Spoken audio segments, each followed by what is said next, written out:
I'm not one to care too much about contemporary politics. Like I follow it a little bit. It's impossible not to follow, but I'm not like obsessed with it. I'm not constantly checking everything or whatever.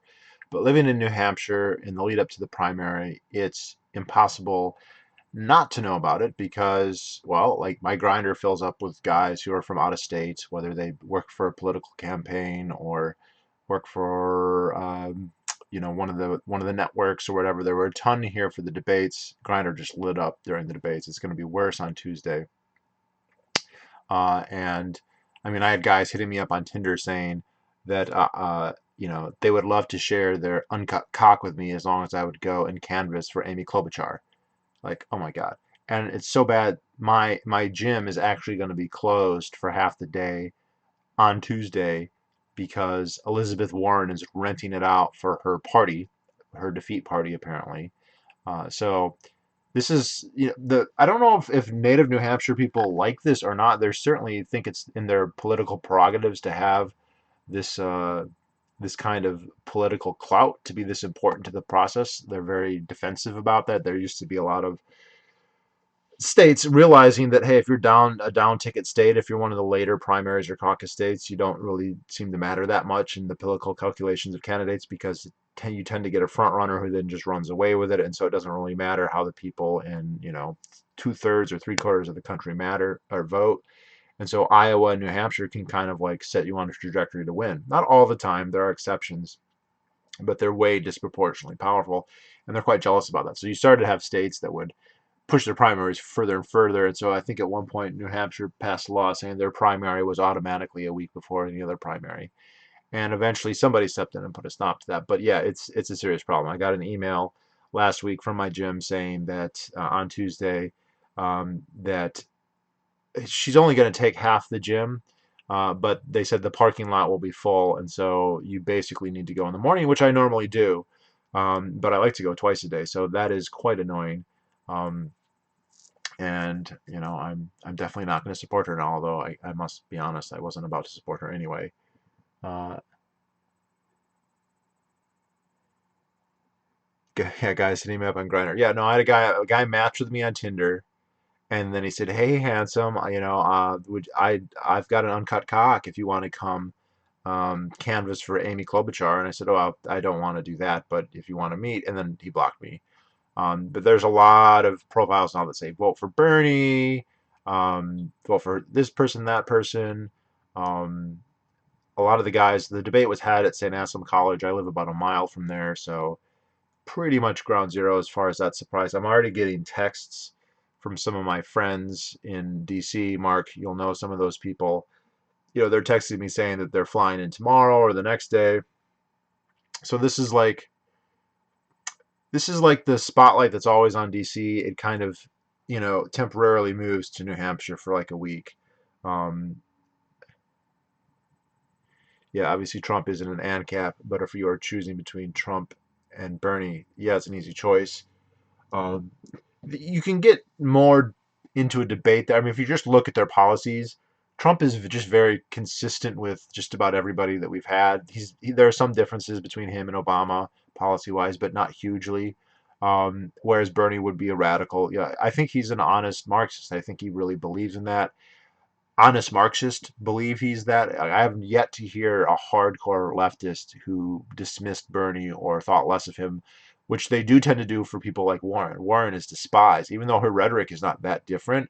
She's recognized as some kind of neoliberal centrist, whereas Bernie is seen as the real deal. I mean, he honeymooned in the USSR. He talks about bread lines open. He is supported, and I love it. I have friends who are no, no, no. It's not that. It's not that. Well, he praises the Soviet Union. He praises Venezuela. He praises Cuba. He praises, like so.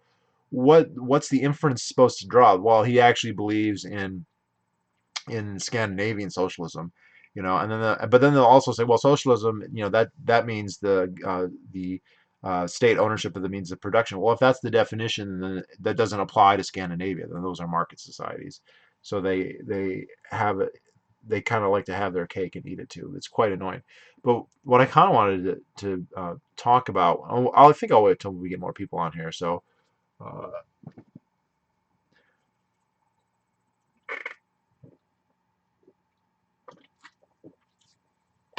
it does look like they're cheating. Well, anyway, what I was to say though is policy-wise, obviously Bernie is worse than Trump. But then you get into the question of what could he get done if he was. So let's say he actually got elected president, and big contingencies. Does he have a majority in the House? Does he have a majority in the Senate? That completely changes what could or could happen. If he doesn't have a majority in both, or in either, how much legislation can he pass? How much can he do through executive action? He does seem like a bit of a pushover. The Democrats are basically raping him, and they did it before. They're completely cheating him, and he's just taking it. I mean, he just doesn't seem like he's a very assertive person.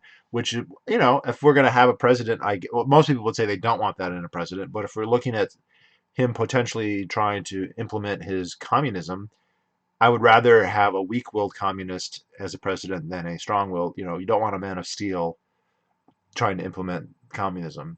That's not as good as having a wimp, which I think Bernie Sanders is more like that. Now, is he sincerely into it? Yes, he is. He's an actual ideologue. I don't think he's right about very much. He's wrong about a lot.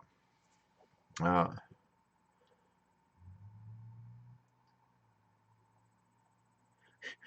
Bernie might have won the popular vote in Iowa, but it's only fair if he redistributes the votes to the poor candidates. Yeah, that's very true. That's a good way to point at it. Like those other no names, which this is what the reporting was, that basically all the Bernie votes were distributed to these no name. Well, Tom Steyer's not a no name, but these people who have no chance. And yeah, that seems like cheating, but it also doesn't that sound like exactly like what they believe. Why should the winner take all? The fact that you got more votes, what does that matter? It's funny, like if you get more dollars, that's evil, but if you get more votes, that means like literally your will becomes omnipotent in some sense, or omniscient, or whatever, beneficent. Whatever you decide to do becomes the will of the people. Whereas, you know, uh, a company that gets your money makes no such pretense. Oh well, we don't control you, we don't get to rule you. We just get this money that you gave us, and you gave it to us because we gave you something else in return. So it's kind of interesting because Bernie is awful about everything. He's definitely getting cheated. Um, I think there's the feeling the moderate Democrats, the centrist Democrats, seem to think that someone like Bernie has no chance in a general election. And I think that's probably correct. But on the other hand, I don't know that a centrist Democrat has a chance because all of the rhetoric and all of the emotion and all of the enthusiasm on the left, the popular people, the people who are getting the most grassroots support, are the radical leftists. It is the socialists. It is the SJW woke ones. It's not the Pete Buttigieg or the Joe Bidens or, dare I say, the Elizabeth Warrens. They're not as popular among not the base but the activist subset of the party. And the thing is, the centrist wing of the party is not going to get those people to really vote for them in large numbers. This is what happened in 2016. A lot of Bernie supporters spent the year hearing about how Hillary Clinton was such a horrible war criminal and a corporatist, and she's corrupt, and all of which was true, or most of it was true. And so then when it came time to vote, many of them just didn't vote for her, or maybe they voted for Jill Stein, or maybe some of them voted for Trump. And why not? If you'd been hearing that if she'd been hearing, believing, and sharing that she was a war criminal and all these other onerous titles for a year, why would you vote for her? They weren't hearing that about Trump until the very end. And by then, Trump's enemy was Hillary, who Hillary was evil. And if Hillary's evil and Trump's her enemy, maybe Trump's not so bad. So they kind of have that problem now again, where um, are they going to support Pete Buttigieg, who seems to be like the anointed one? This is a fascinating guy. If he's the one who gets it, this is going to be right out of the Bill Clinton Obama playbook, which it seems to be where the Democrats are getting most of their people. They kind of find these selected people who, I don't want to say he's mysterious. We know a lot about his background, but it's a meteoric rise. It's unbelievably audacious for somebody who's the mayor of South Bend, Indiana, to say he wants to run for president. I mean, it's very, very similar to, well, Obama was a senator, but Obama hadn't even finished one term. I think he got elected to the Senate in the year Kerry got defeated, so 2004, and then he's running for president 4 years later. So he doesn't even fill out all of his 6-year first term as a senator. and he's running for president. But fair enough, Senate is a common thing. But he was elevated to that. The tell there is that he got selected to the penultimate speech at the Democratic National Convention that nominated Kerry in 2004. If you watch that, those conventions, they have everybody speak, basically. They have many, many, many speakers, and they rise in importance as you get closer to the speech, the acceptance speech of the nominee. So in that year, it was John Kerry. And usually the penultimate speech is given by a former president or a former vice president, somebody of that level. And so if you look at the DNC, the previous ones had been given by, when Al Gore got nominated, it was given by Bill Clinton, for instance. And who gives the penultimate speech for John Kerry? Is it Bill Clinton, who's still around and still popular? All right, this is before the sex scandals became mainstream news. There was just a vast white ring conspiracy at that point. Was it Hillary Clinton? Was it, I don't know who else would it? Was it Al Gore? No, it was the not even the senator, the Senate candidate, the state senator from Illinois, Barack Obama. So he was launched into national fame, and the media swooned over him immediately. Oh, what a great speaker, and so inspiring. And yes, it was Kerry's night, but then the coda to that was that Barack Obama was a man of destiny, so to speak. And Pete Buttigieg has a lot of these. He's a Rhodes Scholar. He's got this kind of manufactured cookie cutter political career, doing in the military, and then the fourth largest city in Indiana, which is not, and we don't even know that he's done a good job there. He's got the identity politics thing where, okay, we tried the first black president, that seemed to resonate very well. I wonder if Obama had a white daddy but been identical in every other respect, including even his name, if he would have had the enthusiasm that he did, and he didn't. And it's not just that he enthused black voters; he enthused a lot of white voters, and not just really woke ones, but just more regular Americans who thought, oh well, this is good. We're finally showing that we're past this, and it's about time that we had a black president. Even if I'm not an SJW. And he didn't supply them with any. I mean, if you weren't paying too close attention or too savvy about the positions he was taking, he just seemed like a decent guy. I don't think he's a decent guy, by the way, but he didn't have any obvious sex scandals that aren't, that didn't, well, none that really made it to the mainstream even. There's certainly rumors about him, but I don't know if they're true, and they certainly didn't have much play in society. There was the birther controversy that came about after, though, he was elected pretty much. But yeah, he was super, super popular, but he was also he was clearly selected by somebody. And if you want to say, I mean, you could be conspiratorial and say, well, it's the Bilderberg, or it's the Trilateral Commission, or, it's the Illuminati, or you could just say it's the DNC, and, I don't know who it was, probably some combination of each of those groups. But there are many people who try for decades to become president who have eminent, prominent positions within the national government. So Joe Biden is a really good example. Hillary Clinton is a really good example. She'd been in the national spotlight since 1992 as First Lady, and then as Senator, and then as Secretary of State. You can't be more in the public, at the federal level, in the spotlight for so long. And then, of course, she'd been in the state spotlight for many years before that. I mean, you could even say she was in the federal spotlight, if not her personally, going all the way back to Watergate when she was working there. So for Richard Nixon. Or am I getting that wrong? No, that was Diana Sawyer who worked for Nixon back then. But so she should have way more prominence than Barack Obama, who doesn't have any of that. And yet here he comes and he surpasses her. That was a bitter fight, by the way. I think that she probably still hates him, and he probably fucking hates her too. I think he has tact enough, though, that he gave her, the Secretary of State, instead of just saying, yeah, you get nothing, which is what Trump does. But Buttigieg seems very similar. Somebody is pushing for him really hard. Maybe he was selected originally. Maybe they're just saying this is the guy because everyone else doesn't have a chance. He does seem to be one of the ones who is not going full woke, but he's going woke enough. See, Buttigieg appeared out of nowhere. He tried appeasing the radicals on the party by self-inflicting white guilt, but he's still getting trashed. I think the left, eating out of its own, will cost them the election. Yes, so that's kind of the theme of this video. And I was reading, as I mentioned the last time, I'm still reading The Culture of Critique by Kevin MacDonald, and I'm really enjoying it. It's a good book. So buy it before it's banned, because it's definitely going to be on the list whenever that happens. And he talks about things like the Frankfurt School, uh, uh, the oh fuck, uh, Jacques Derrida, and multiculturalism, and the New Left. Let's see.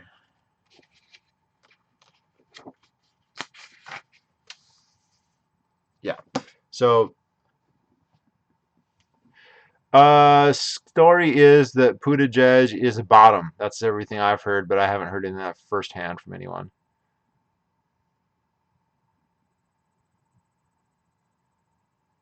Um, but one of the points in culture of critique is that in the Frankfurt School, there became this belief that any kind of hegemonic universalist principle or ideology in a society could lead to there being a hegemonic group that subscribed to that ideology, and that would then be a threat to any minority groups and especially to Jews.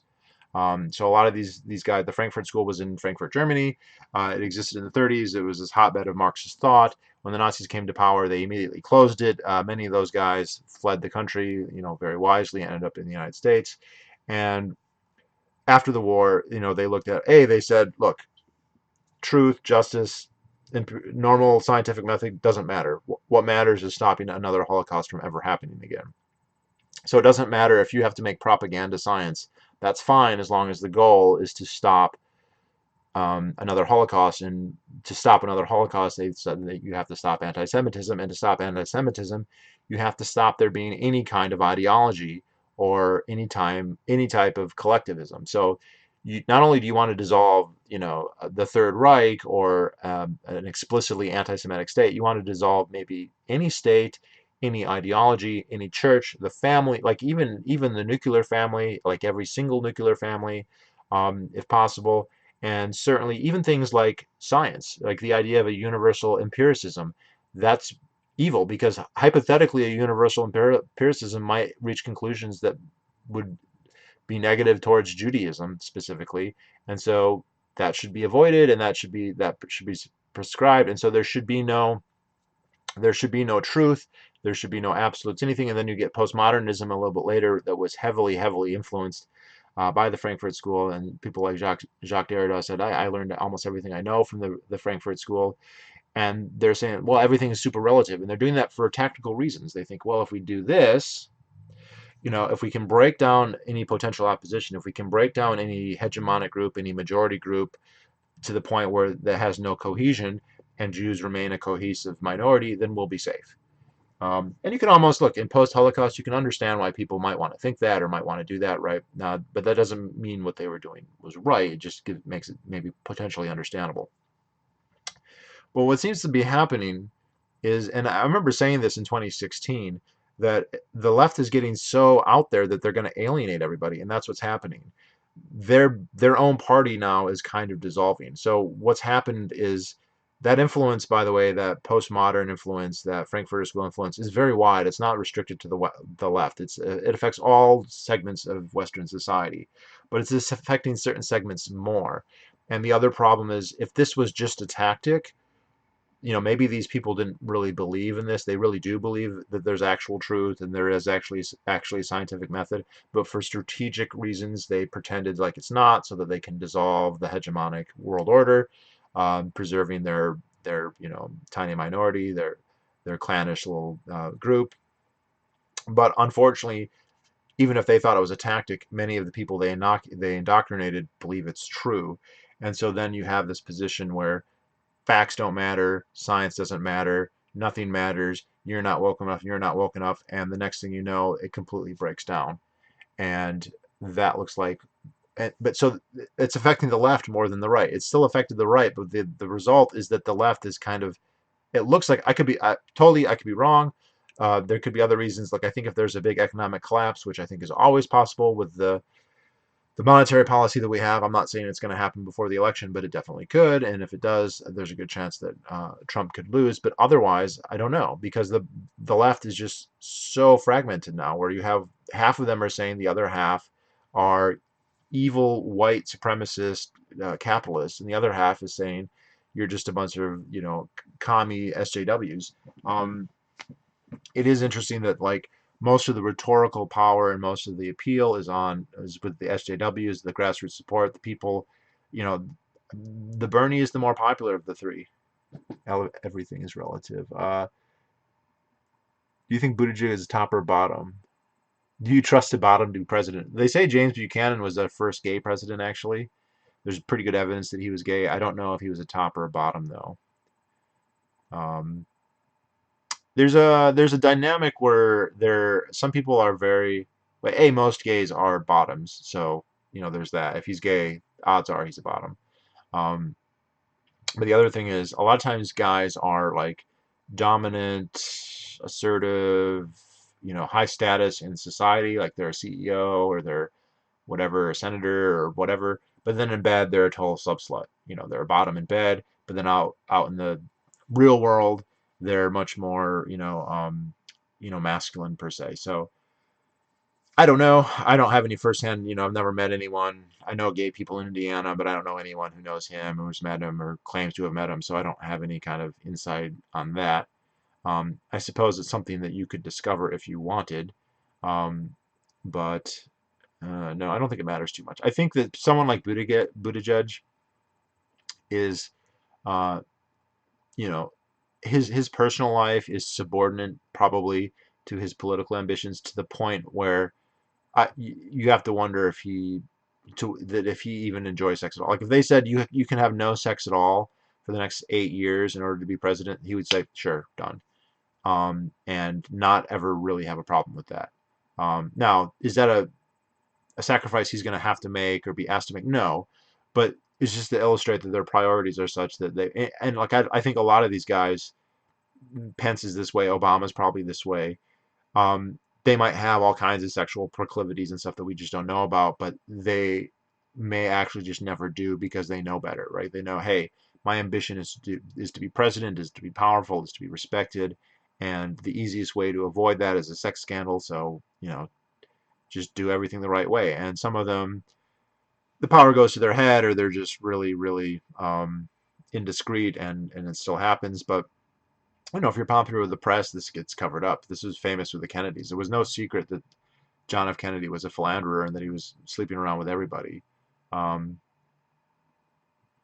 and Yet the press liked him. So when people came out and, informed on him or, alerted others to his proclivities, they just got ignored. Buttigieg talks mostly about growing the bloated government even larger. Yeah, and if they're talking about making it larger, it's going to be even much larger than they're saying, right? If they're promising to make it bigger, it is funny. Like if they promise to do something good, it's not going to happen. If they promise to do something bad, it's going to be worse.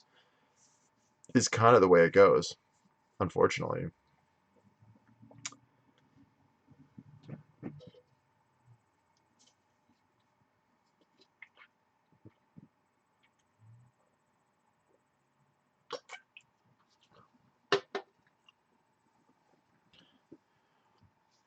But it looks like they're going to steal it from Bernie. I think is it pretty clear now that Bernie won Iowa, but they're giving it to Buttigieg instead? Bernie should definitely win New Hampshire. This is his home turf. Basically, he won it last time. He should win it again now. I don't know if the debacle of what happened in Iowa is going to happen here. Um, Horton's Law, reference law. Yep, that would be it. Um, but it does seem like they're just going to steal it from him, and I think that's so obvious that it's going to. It's going to cause a huge rift in the Democratic Party. There already was one in 2016. This was part of the reason. I mean, if that hadn't been so contentious, there's a good argument. There's enough Bernie supporters in states like Michigan, Pennsylvania, Ohio, and Wisconsin, to say nothing of Florida or North Carolina, that if more of them had gotten on board with Hillary, she could have won those states.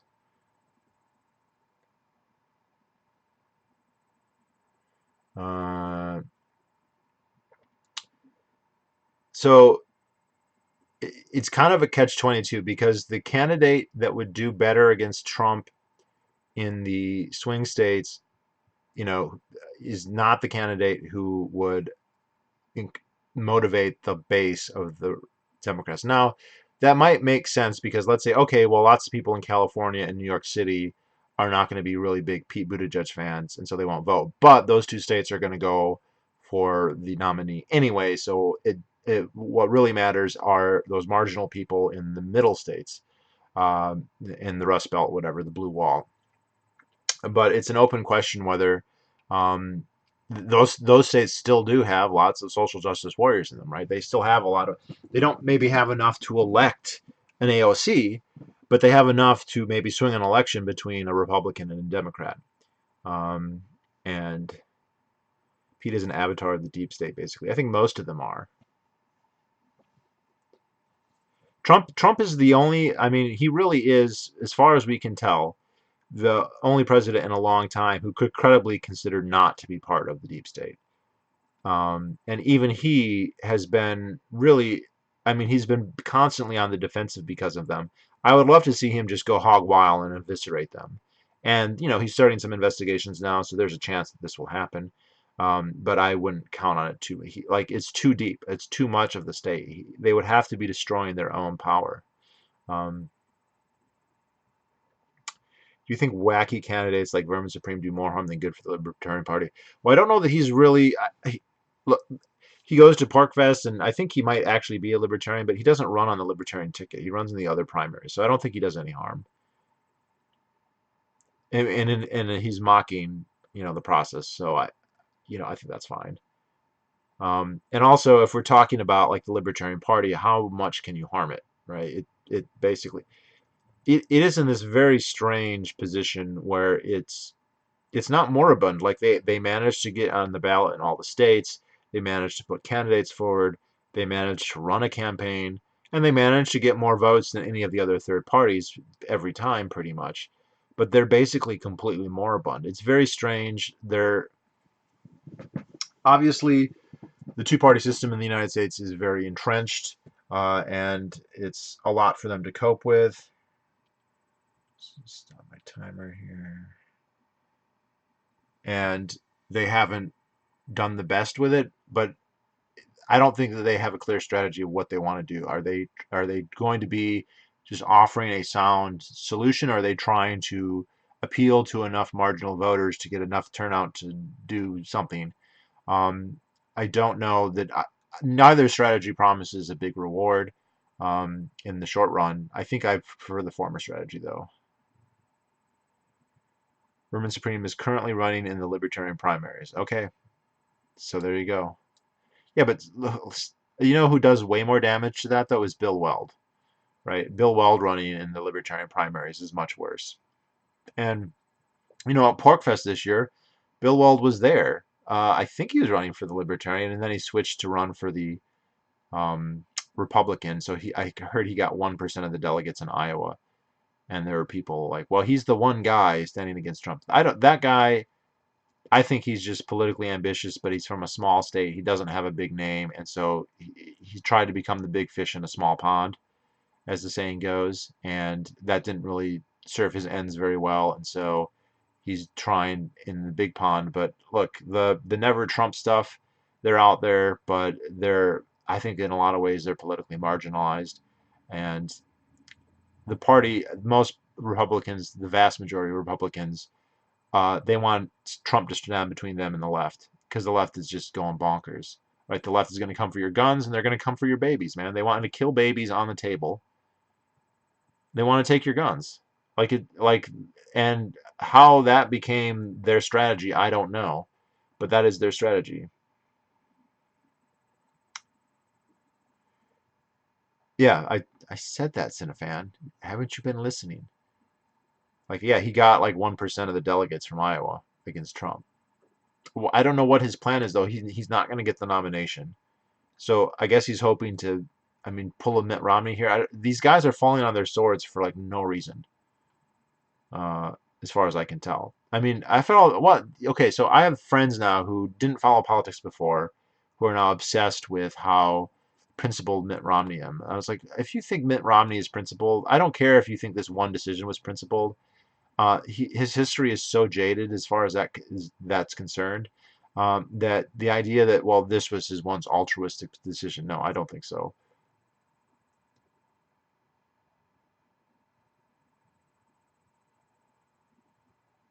Yeah, a failed politician desperately trying to cling to some kind of power and influence.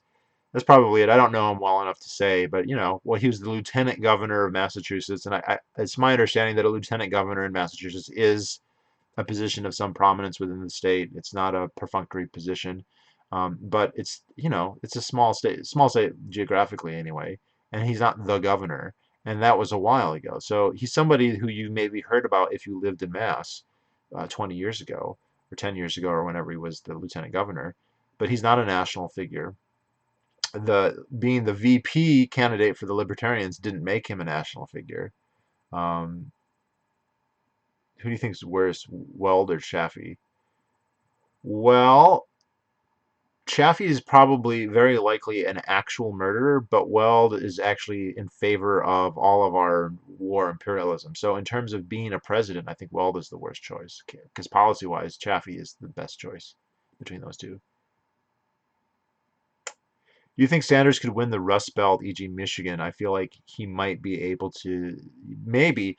So that was a big surprise in the primaries in 2016 as he beat Hillary in Michigan. After Hillary was kind of starting to run away with the nomination, he had some surprise wins in Michigan that pissed the fuck out of her in her campaign. They were totally surprised by that. And he, I think he did more though in 2016 because, his old school was to, he used to be much more of the, hey, I want to help the working class. What can I do?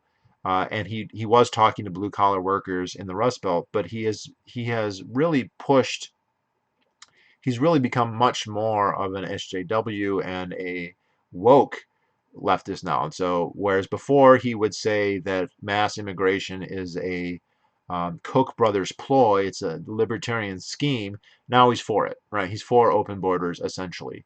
So those are things that your average Rust Belt worker in Ohio, Michigan, Pennsylvania is not going to be a fan of to the degree that AOC is going to be a fan of them. So I think he has conceded a lot. He's lost a lot of his credibility. If you looked at any of there are lots of articles about this, like who lost the 2016 election, like who were the losers, and obviously Hillary Clinton's a huge loser, and James Comey is a huge loser, and Ted Cruz and Jeb Bush, but like Bernie Sanders is up there as one of the big losers because they cheated him, obviously, blatantly. I mean, this is not even debated anymore. It's been admitted at this point. And he not only did he take it like a bitch, he supported her. And that you might say, well, that's pragmatic or whatever, but his whole stick was that he's principled and he's not pragmatic, right? He's the guy, he's really principled and he has this credibility that he's going to do what he thinks is right. And then he does what he obviously had said was wrong for all these years. So I don't know that he has the same appeal that he was. Yes, it's hypothetically possible, but I think, Trump's approval ratings, although certainly not high, are slowly getting better and better. Um, uh, yeah, yeah, free healthcare for illegals. He thinks that felons, like murderers, should be able to vote. And it's like, okay, maybe there's an argument there, but okay, you think that's going to earn you much? And like, Trump is going to just eviscerate this guy. He had a heart attack. He's old. He's very old. Like, he's a Vermont socialist. Also, among the left, right? He's a rich white dude. He's an old, rich white dude. So what about all this rhetoric about we're tired of white men and no more white men and men, white men, old white men? I thought that was the archetypical, Republican is an old white man. Well, I guess he can pull out the Jew card, but like, come on. He's a white dot. He's made his political hay in Vermont. He's originally from Brooklyn or wherever in New York, but uh, what do you think would have happened to Bernie's career if he endorsed Jill Stein instead of Hillary? He still would have been in the Senate because he's got that seat locked up for life. He has complete control over Vermont politics. This is something that doesn't get talked about a ton, but that's like his little political fiefdom. He runs that place at every level, like not just his senatorial seat, but the governorship, all the reps, everything. So he would still be there, and he would have way more credibility than he does now among the woke left, although he would be even more despised by the centrist left. But to see the centrist left, the mainstream Democrats, the Pete Buttigieg, Joe Biden's, they don't have the credibility with the animated social justice warriors out in the streets. Uh, if Bernie loses, that will prove America is still anti-Semitic. That's very true. I mean, there are people who would say that Trump is anti-Semitic, even though he's been very, very favorable to Israel.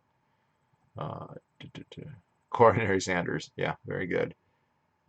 I mean, he's a millionaire, dude. He has 3 mansions. He's corrupt in lots of petty ways. Like the dude is full of shit. Um, but he had this. He was kind of like the opposite Ron Paul in a lot of ways. That he seemed to be genuinely principled, and I think he does believe this stuff. I think he's a true believing Marxist, if you ask me. Um, but he's compromised on a lot of that stuff for the party to try and get power, right? So he's a socialist. He identified that way as a long time. He still does, but then he runs as a Democrat. Well, okay, but the Democratic Party is not the Socialist Party. So the only reason he would do that is because then he has a chance of having a platform and of winning. So right there is a concession. Of course, within the ideology, you seize power and then you can do what you want. So, he's being a very consistent Bolshevik. And, if those Veritas videos of his staff are any indication, a lot of people who work for him are of the same mindset. Ron Paul interviewed Tulsi a few days ago. I saw that he did. I didn't watch the interview. Was it any good for anyone who saw it?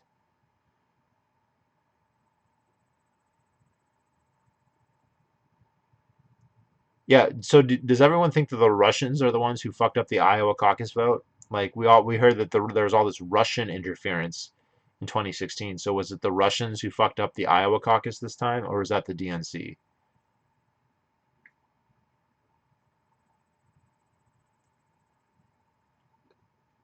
Yeah, I think that that is true though, that no matter what happens, whoever wins, the other side is going to say that it's not legitimate.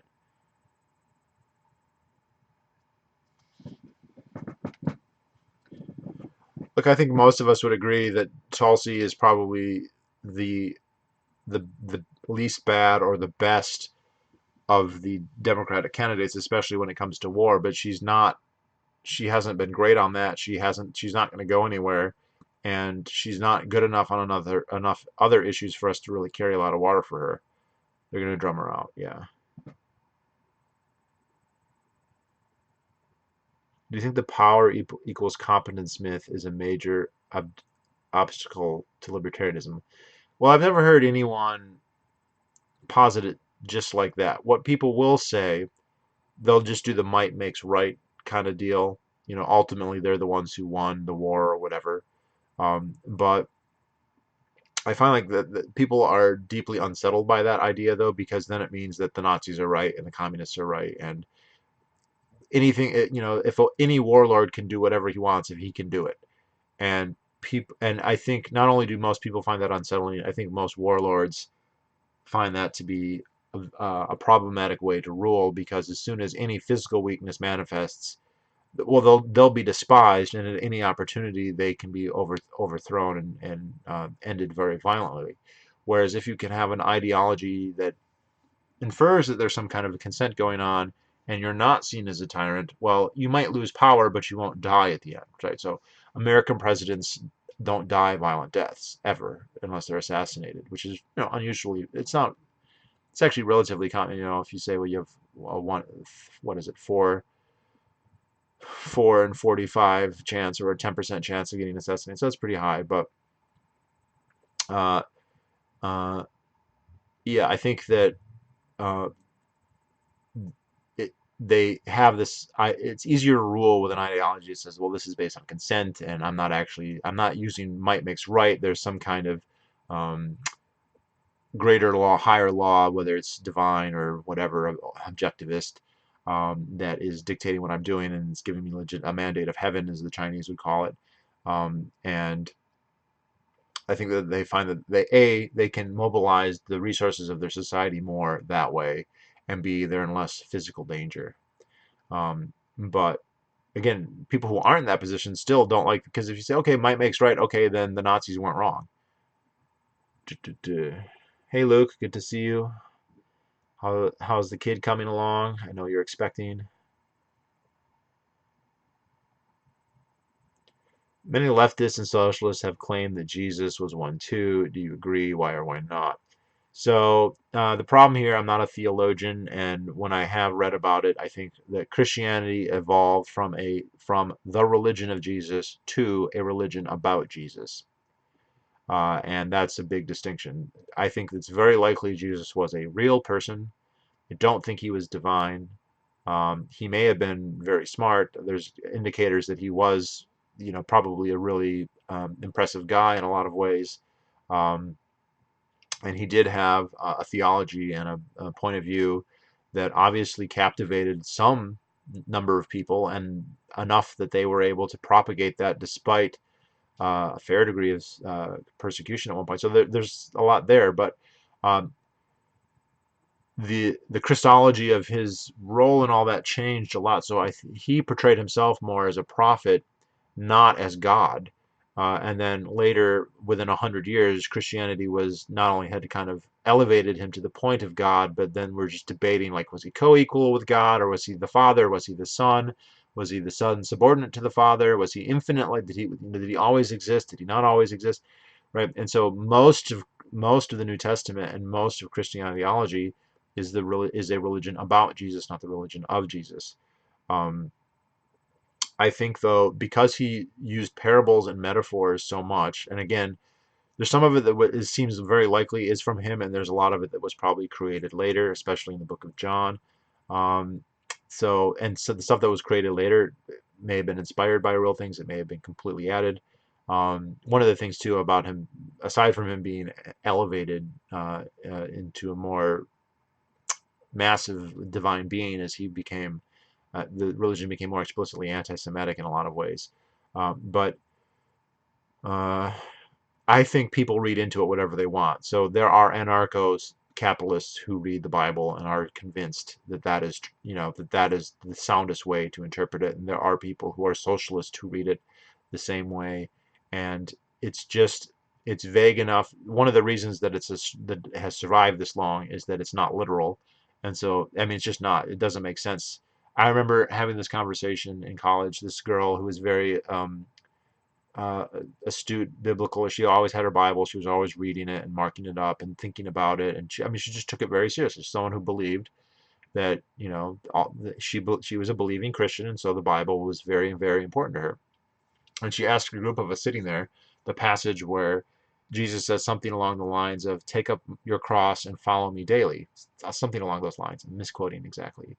And so she was debating, like, well, does this mean that I'm supposed to emulate him? Does this mean I'm supposed to do the things that he did? Does this mean? And I said, well, maybe you're supposed to, like, get a cross, like a big cross, and put it on your back and, like, follow him around. And she goes, well, it can't mean that. I'm like, well, that is what it says. So, and it didn't even occur to her to take it literally, because it's obviously not intended that way. And since it's not literal, at least most of the time, you can interpret it any way you want. Um, so I think that I don't think either one is right. Um,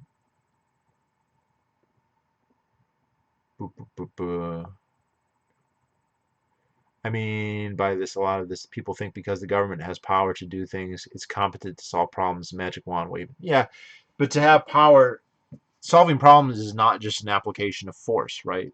You can't just power through problems. And so, what you do matters a lot. And just because you have the power to do a lot doesn't mean you have the knowledge to do the right thing. There's this insidious thing called the knowledge problem. There's also incentive problems where they can be corrupted. So um, there are a lot of arguments for government that assume, hey, it has all this power, therefore it should be able to do these things, and it kind of assumes that it's able to do them. And the thing is, most of the solutions that complex social problems, the answers to them are to be found not in one, like a library or in some technician's or degree, but diffused throughout society.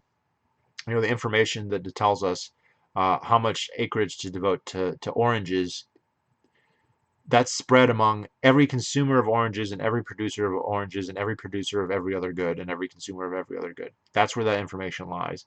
And so you can have all the power in the world, but if you don't have that information, then you can't make an informed decision about what to do, even if you had all the bulldozers and whatever. So, no. Uh, bu- bu- bu-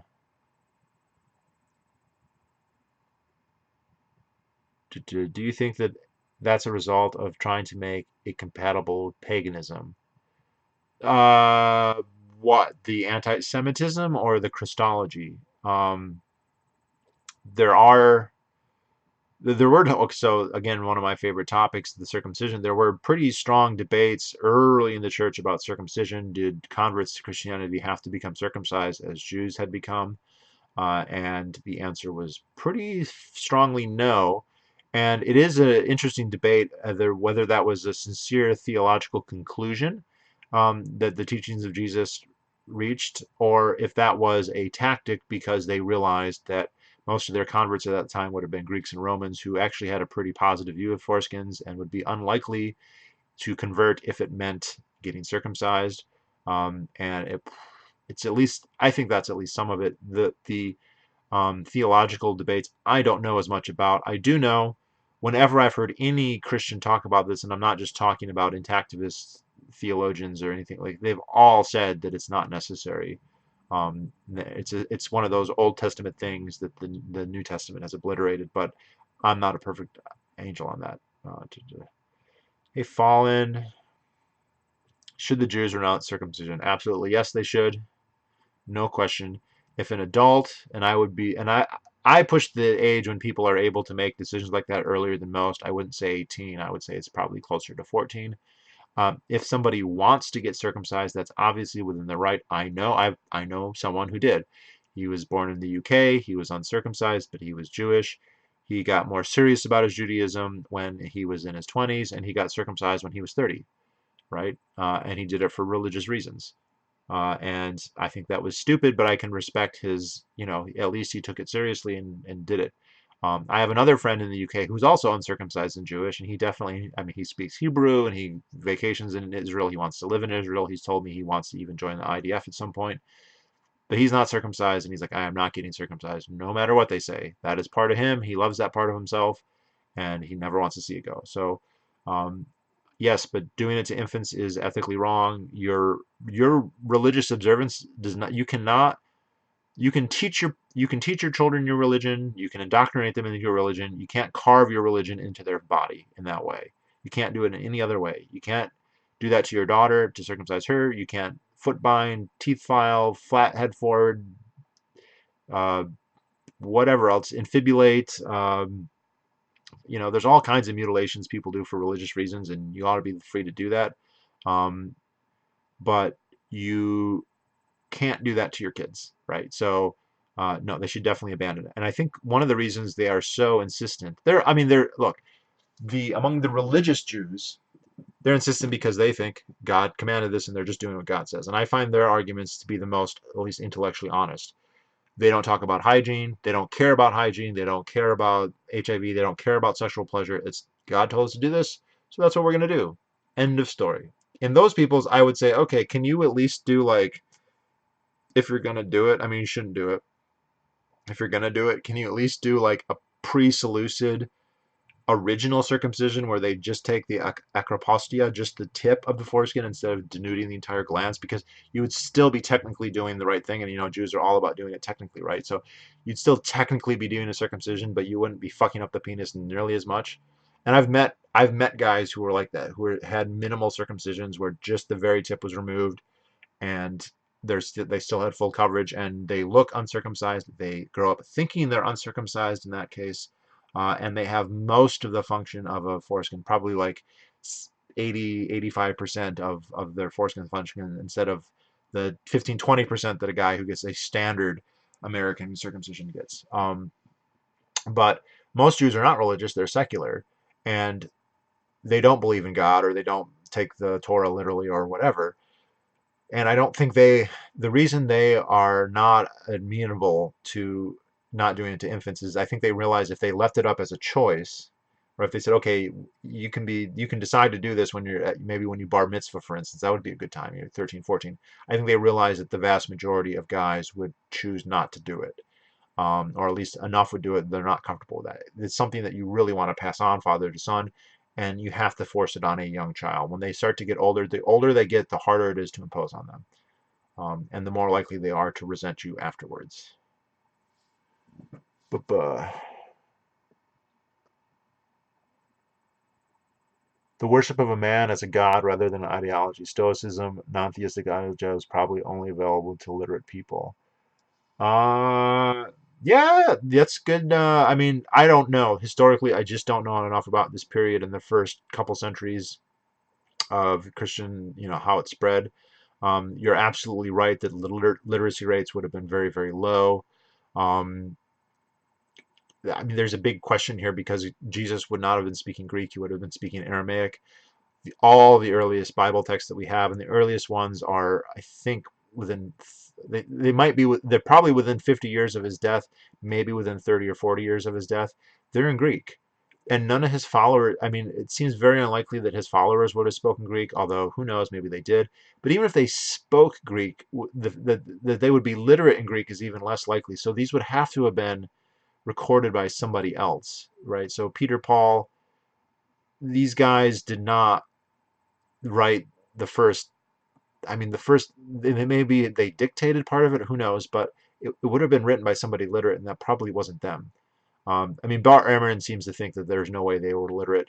I think he might be wrong, but the evidence is the likelihood is that they weren't literate, so they would have been talking to, I mean, at least one party removed, but probably more than that. But I don't know, because it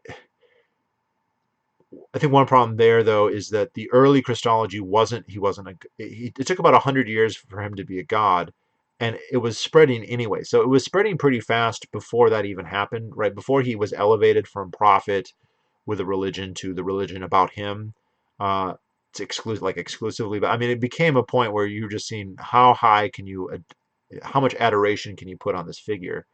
And to the point of, even if somebody said that like he was one atom less than God, well, that would be like heresy that you could be excommunicated for. Um, but that took a couple hundred years, so it was spreading before he had that elevation, and so I don't think that that was necessary, at least for its very early spread. And I'm also not sure that it was a tactic, right? When people have a theological debate, it's easy to be cynical and say, well, they're just saying this because it's going to spread the religion better, which is might be the case with, say, something like circumcision. But even then, that could be a very honest theological conclusion that people reached. And I think that's fair to say that many early Christian theologians, as with many religions, were probably very sincere and honest in their debates. There's others where that's maybe less true. If you look at somebody like Constantine, where it's like, okay, he's the emperor, he's going to want to put his official stamp on here in some sense. Um, but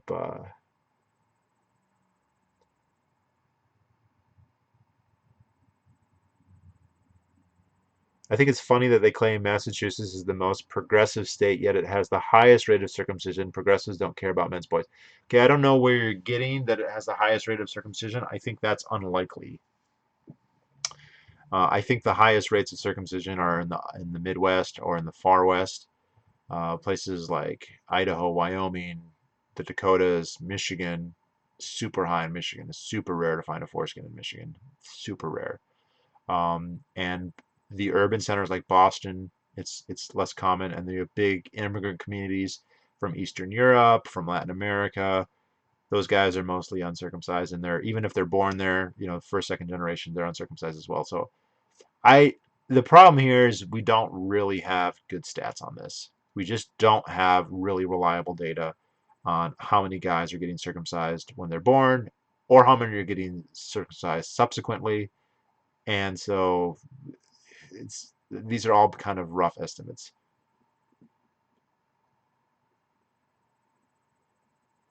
Did Mongopoulos, the guy who introduced you to Ron Paul way back in 2003, ever state his opinion on circumcision? If yes, how did he feel about it? Well, I never saw him state it.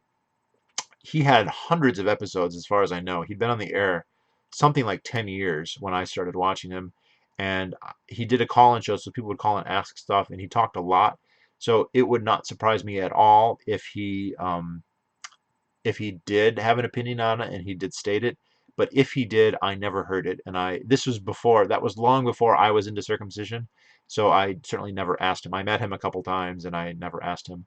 Also, I've kind of been sad. Like, I thought that that guy would have a bigger footprint in media. Like, obviously his show is a little bit before YouTube and all that. I mean, he had it still going in 2003, 2004. YouTube comes in 2005, and like there's very little of his material on YouTube. And I'm not saying he should be famous or anything, but he had a very dry wit that if you type John Malgopoulos, you can find some videos about him. Um, he has one on hyphenated women, but these are not, he did not upload these. These were fans who took very short, like 1-2 minute clips, but these are from like half hour, hour long shows. So that guy has a ton of material. I feel like if that all got uploaded to YouTube, people would love it because he was very entertaining. He wasn't trying to be entertaining. He was very droll and kind of deadpan, but also his invective could be absolutely venomous, like just venomous. But he was very smart, and I don't know what he thought about circumcision. He would probably, I mean, there are Christians who read the Bible seriously who are like, yeah, definitely don't do it. But it's also a cultural practice in the United States, and since many Americans are religious, they kind of read into that well, I'm religious and we circumcise, and it says circumcision in the Bible, so that must be why we do it. And it's possible that he's that way. But also that, as that name implies, they're very Greek, so who knows? His son's old enough to be on Grindr now, but I never made contact with him. So, um, what do you think about Trump giving Rush Limbaugh the Congressional Medal of Freedom? Don't really care. I don't consider Rush Limbaugh a great freedom person or whatever, but just seems like run-of-the-mill politics. So,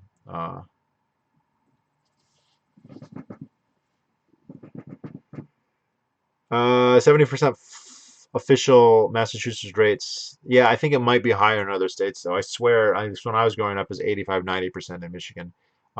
It is still on Medicaid. I don't know if I mentioned it, but they are running a petition to get it off Medicaid. Technically, it should not be on Medicaid. Medicaid is only for quote unquote necessary procedures, and the way circumcision is billed in the hospitals in Massachusetts is as elective.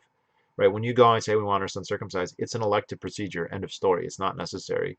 So it is literally not legal. I mean, as far as the papers go in Massachusetts. So there is an effort being led by Ronald Goldman, the author of The Hidden Trauma, Circumcision, the Hidden Trauma. A little bit of an interesting guy. Um, he's running a petition. They got to get, I think, something like, it's not many, but like 100 signatures from across every county in Massachusetts to initiate a lawsuit to get them to take it off Medicaid, which should definitely be done. I think they said there's 18 states that have removed it off Medicaid, and I mean that's just a no-brainer. I don't see why anyone could defend keeping it on Medicaid. To give him a medal to own the libs. Yeah, I think that's just meat for his base and tears for the libs, and like anything that does both those things, Trump is going to do. I mean, it's just like a no-brainer to do that. And I guess it is fair. I mean, I don't agree with Rush Limbaugh a lot. There's lots of shitty things I could say about him, but he has been this phenomenally influential force on talk radio for a long time and a mainstay of the conservative movement. So um, the idea that he would get a reward, especially when he's going into this serious cancer treatment, that just makes a lot of sense politically to me. Um, certainly he deserves it more than Greta Thunberg or whoever else. Um, what's the name of the petition? So, fuck, if you go on Facebook, look up the Massachusetts Bay Intactivist group, Mass Bay Intactivists. They are helping with that. And also look up Ronald Goldman. He's a professor, I think, at Boston University. And I think he has a website to it. I can't look at it right now when I'm doing the live stream, but look up the Mass Bay Intactivists. And if you can find their website or their Facebook page, just shoot them a message and they will be able to identify you. They need people who live in Massachusetts You don't have to have been circumcised. This isn't somebody who's looking for damages because they were circumcised. It's just a taxpayer in Massachusetts who says, I don't think that my taxes should be going to pay for an elective procedure, which they shouldn't be. They shouldn't be going to pay for any procedures, if you ask me. But the law in Massachusetts is Romney Care does not cover, the Medicaid does not cover elective procedures. It's for necessary procedures, and circumcision is not necessary. Even the biggest proponents, even Brian Morrison, will not say it's necessary.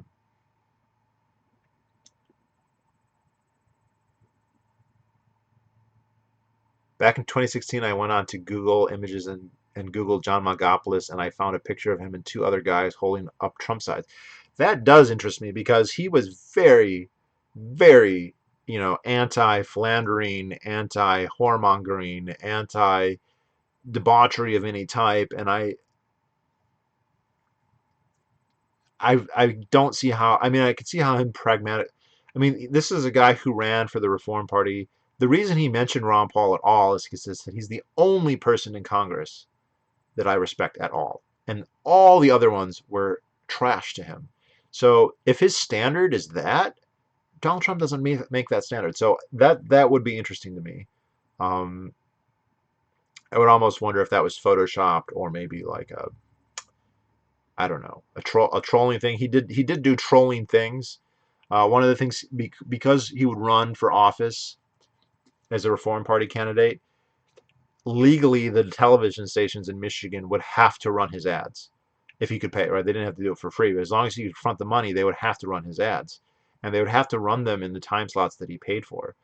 And instead of having an ad of him, vote for me, I'm John Margopoulos, he would just have an ad that would be a video. I shouldn't be laughing, but he would just have a video of an abortion, of like the body, like very graphic videos of abortions, and then he would pay to have them aired, like after Barney, after Power, like what kids shows in the afternoon, and because he considers abortion murder, and so he's like, I mean, another thing he said is he was like, September 11th was a horrible day.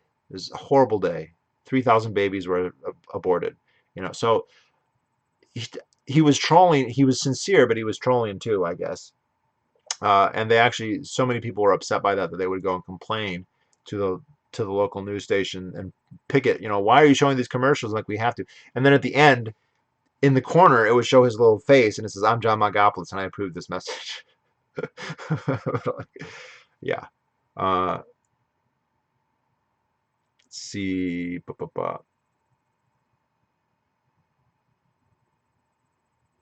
All the males in my family were circumcised, and I was able to convince them that it is wrong. I also was able to convince my older cousins to not circumcise their sons. Hey, that's amazing, fallen angel. That's what it takes. It's very hard as a stranger to do that. Um, when I hear about people having kids, look, I have cousins who had kids. My cousins now collectively have two, three, four, five sons. I have no idea what the circumcision status on any of them is. Some of them were born before I really got into it, but I don't know how to. I wonder if I should have done or said more. I do feel like if you say anything, it's very easy for them to say this is none of your business. And to an extent, I think that they're right, because I'm not the parent and they are the parent, and it's it's legally within the rights. Now maybe I'm wrong. Maybe none of them got circumcised. I don't know, but like, because I mean they're in the age cohorts where it's less, but I just don't know. Um, it's it's a touchy subject to approach with people that too well or not well enough. It's very odd. You can end up just alienate people and doubling down. And like I think sometimes some activists will actually push so hard that people will circumcise their sons just to spite them, which is not the activist's fault, but like all the Google results are articles saying he's alt-right. He was, I mean, he's a Pat Buchanan supporting um, paleo conservative fundamentalist Christian. He is primarily guided by his Christian philosophy, or at least he was when I knew him 15 or 17 years ago. Possible he's changed. Highly doubt it. He seemed very self-assured. He was very smart. He'd already seen the arguments. I don't think he was going to change his mind. It was funny too because people would be like, "You must hate women. You must have a terrible time with women." He's like, "I'm the father of many children."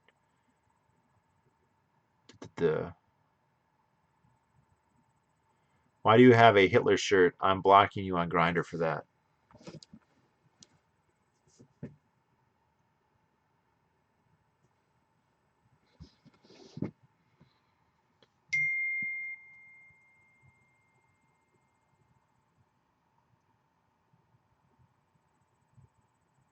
Yeah, that's a good approach. I would constantly complain about my botched circumcision when his wife is pregnant. Subtle comments.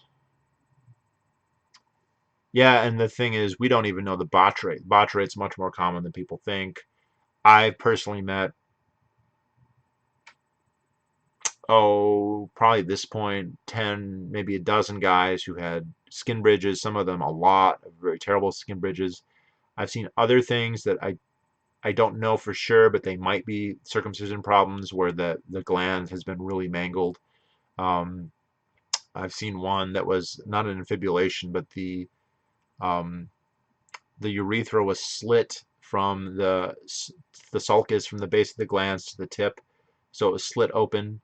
Um, Possible that's from something else. But none of it was interesting though. Is none of these guys know why that is. They just think that they were. A lot of them think they were born that way, or they say I had a my circumcision's weird or something. It's about those are botched circumcisions, but those are things that are likely never got reported, never got listed as a statistic, and they got to live with that forever. Uh, duh, duh, duh.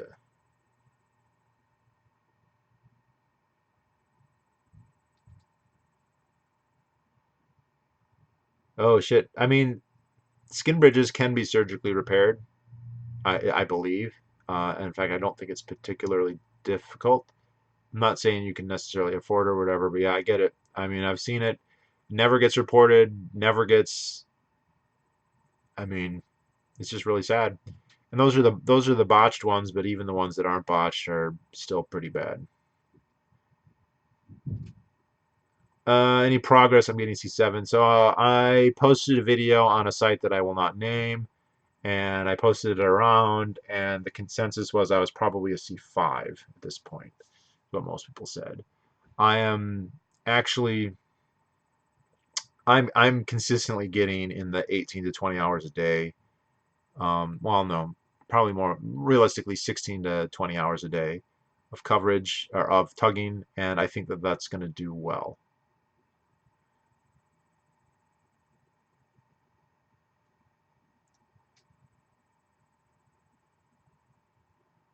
So he's still doing his show. That's interesting. He even in 2003 he was saying that there were people who were actively trying to get him off the air way back then, and the level of wokeness has just increased tenfold since then. So how if he still has a show, that's amazing. But I find it amazing that he has not like started uploading YouTube or digitizing any of this stuff because he was still like he has the tapes. He has video cassette tapes of at least most of his episodes because he would if you went to their events they would have them for sale if you wanted them. Um, but like I met Joe Sobran at one of the events that he ran. I met Lou Rockwell at one of the events. Like he had Lou Rockwell come up and speak, so I met him there. I met Joe Sobran at one of his events. Yeah.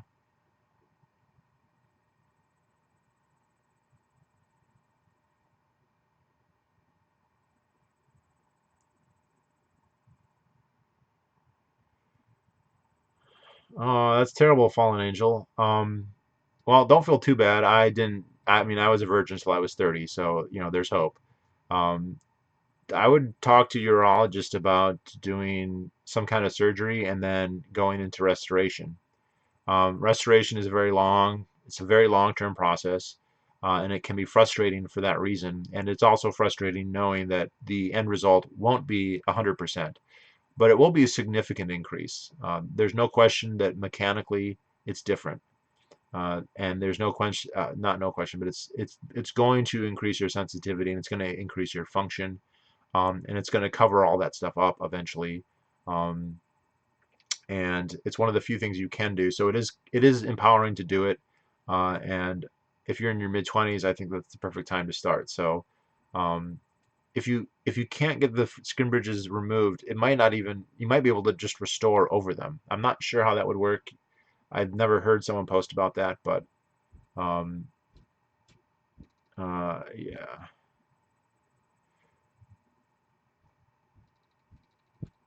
Your mom cried. What did she say? Did she give any kind of rationalization for why she did what she did? And I don't mean that and I don't mean that in an accusatory sense, because I think most parents are just doing what they are told is best. I don't think they're malicious. Hey, I'm sorry. Have you seen the Ron Paul Liberty part with Tulsi? I saw that it happened. I didn't watch it. Was it any good?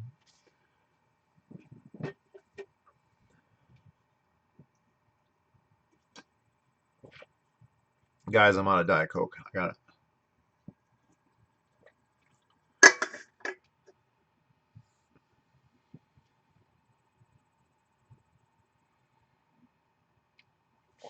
Ron Lowe is a really nice man who made circumcision restoration for me. I agree, Ron Lowe is a very nice man, and I am currently using one of his devices, and I use it all the time. And it was the first device I bought was a TLC X, and I know that it did not. The first one he sent me didn't fit. Second one he sent me didn't fit. The third one, I think it took like three or four, and I paid no shipping for any of those. So there's no way he made money on that. He's running a business and he is making a profit probably, but he's in it for the right reasons. I would say, Fallen Angel, if you can't do surgery, which I think you should seriously look into, because I think the bridges can be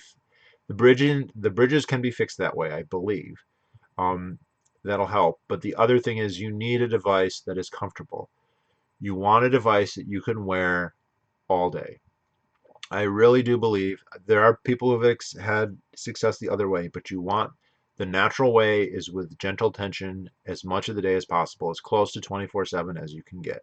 And so you need a device that you can comfortably wear for that length of time. Um, I have found that with not the TLC Tugger, but one of the other, basically the cone and the whatever. But there's other ways you can do it. T-tape can definitely work if you have the right lifestyle. T-tape is pretty comfortable once you get it down, at least while you're wearing it. It's not necessarily comfortable to take it off, but like you said, you don't use it often because it's uncomfortable. So you want to find something that is comfortable. That's the key. If you can find something that you can comfortably wear all day, that's the ticket. That's what you need. If it's something that's uncomfortable, you are just not going to have. Well, that's telling you something. If it's uncomfortable, it's probably not good for you, right? It's doing something. It's going to cause inflammation. It could potentially cause tearing. But so that's a huge problem. The other huge problem is you're less likely to use it enough to make progress, or make progress at any kind of length, because you can do 2 hours a day, twice a day. That's gonna take you 15, 20 years. If you do 24 hours a day, it could take you 4 or 5 years, maybe less. um, the nurse cried during my circumcision. My father was in on it. They regretted it and didn't do it to my brother. I feel a bit of jealousy, but I'm glad they changed their minds. Wait, how do you know the nurse cried, and why did the nurse cry? Why were you a virgin until I was 30? I was busy. I was busy, and it was the pre-grinder days. Well, yeah, it seemed like Tulsi is leaning towards the libertarian philosophy. Well, it's possible, if she's an intellectually honest person, which she might be, that she could find the ideals appealing and move to it. She definitely, I think it's fair to say she's not a cynical politician, in the sense that if she was, she would not have run her campaigns the way that she has. So there's hope there. But she also has the problem that she's cast in her lot with the Democrats. So unless she's going to do a complete shift, I don't know. But maybe she will. I mean, she voted present for the impeachment or whatever. So um, If she changes her minds on other issues, all the better, right? I would love that. Uh,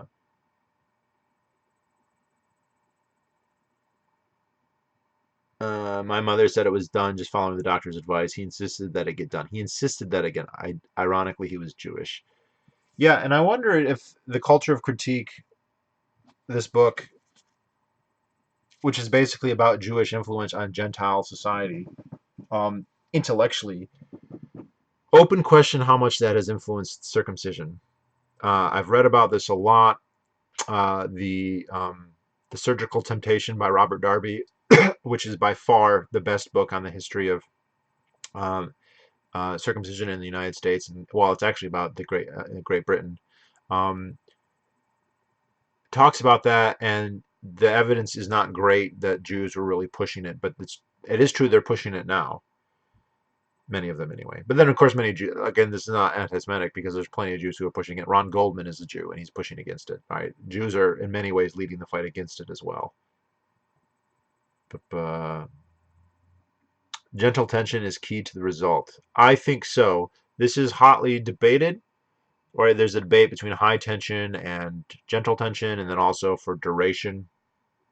You tend to get people saying, let's do high tension for short duration is equivalent to low tension for long durations. There are people who try and do high tension for long durations. I wonder if you do something for a long duration, though, I don't know how it can be high tension. The problem with high tension, there's two problems with it. One, when you naturally grow skin, when you gain weight. So let's say at Christmas and you start putting on the pounds and you're adding, a pound a week or whatever. You're not putting a ton of tension on your skin at any given moment. You're putting gradual, sustained tension. And so you're not just like grabbing your skin and yanking it and it's growing like a high tension. So there's that. The other problem is that the higher the tension is, the more likely you will have inflammation, the more likely you will have sores, the more likely you could even have tears. All those things are counterproductive. Not only are they harmful, but they're counterproductive for restoration. So you want you want tension, but enough that you can wear it basically all day as much as possible. Obviously, you take it off to go to the bathroom or when you're showering or whatever, but as close to as all the day as you can. Something that's that comfortable. You need to find something that is that comfortable. I think this is the problem. People buy a device and this is my device. Fortunately, most of the devices are adjustable. You can make adjustments to them and find a way to make them more or less comfortable, but that's key. You need something that you can wear all day. Uh, she's anti-war. I'll take it. Yeah, I mean, if we have to pick, she's definitely the one to pick.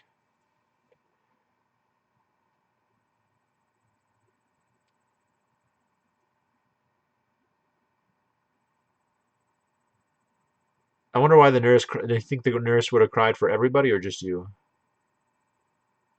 I've read The Culture of Critique. Kevin McDonald's a very smart man. Yeah. The only he just. I don't think he ever talks about circumcision explicitly. He does actually talk about Jacques Derrida's circumcision. So Jacques Derrida is kind of the father of postmodernism, and his family were Sephardic converso Jews. Sephardic converso Jews. So these were Jews in Spain who were forced to convert in 1492, and they retained a crypto-Jewish identity for 400 years, right? So they officially became Catholic, but they maintained a Jewish identity all through the Inquisition.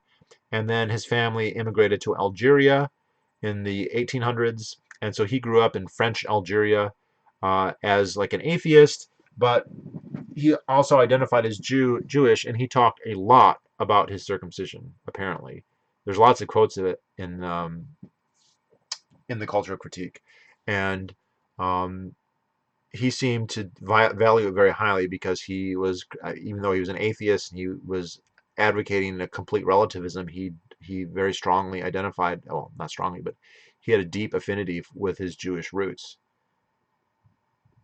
Uh,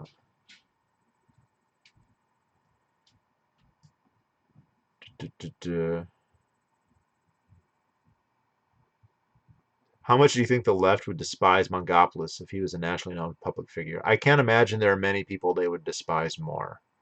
Straight white Christian, unapologetic, um, just I'm right, you're wrong, you're evil. I don't know if there's a single issue other than the war. He's against the wars, but he would say straight up, and this isn't wrong necessarily, because like the Iraq War, he described it as, quote, a war for Israel. So there are parts of the far left who would agree with that. So Ilhan Omar would agree with that, maybe AOC, but well, maybe not AOC because she's in New York, but most of them would say that's anti-Semitic on top of that. I think he would basically fail on every point.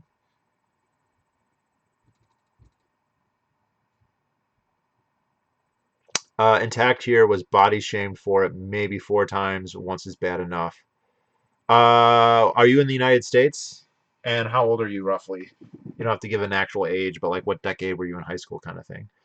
Um,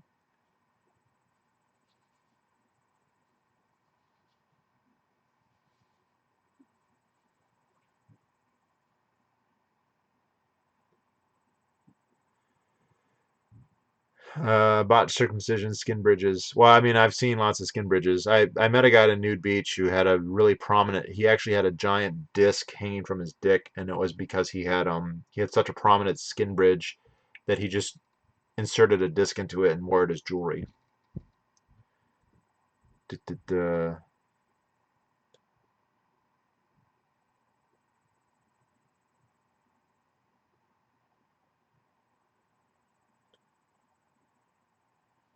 Wait, in the Judeo-Christian dichotomy, Jews usually get the focus. How is it that Christians get a pass by being linked with Jews, essentially in yanking them? I'm not sure what your question is, Savvy Symbiote. Can you rephrase the question? Well,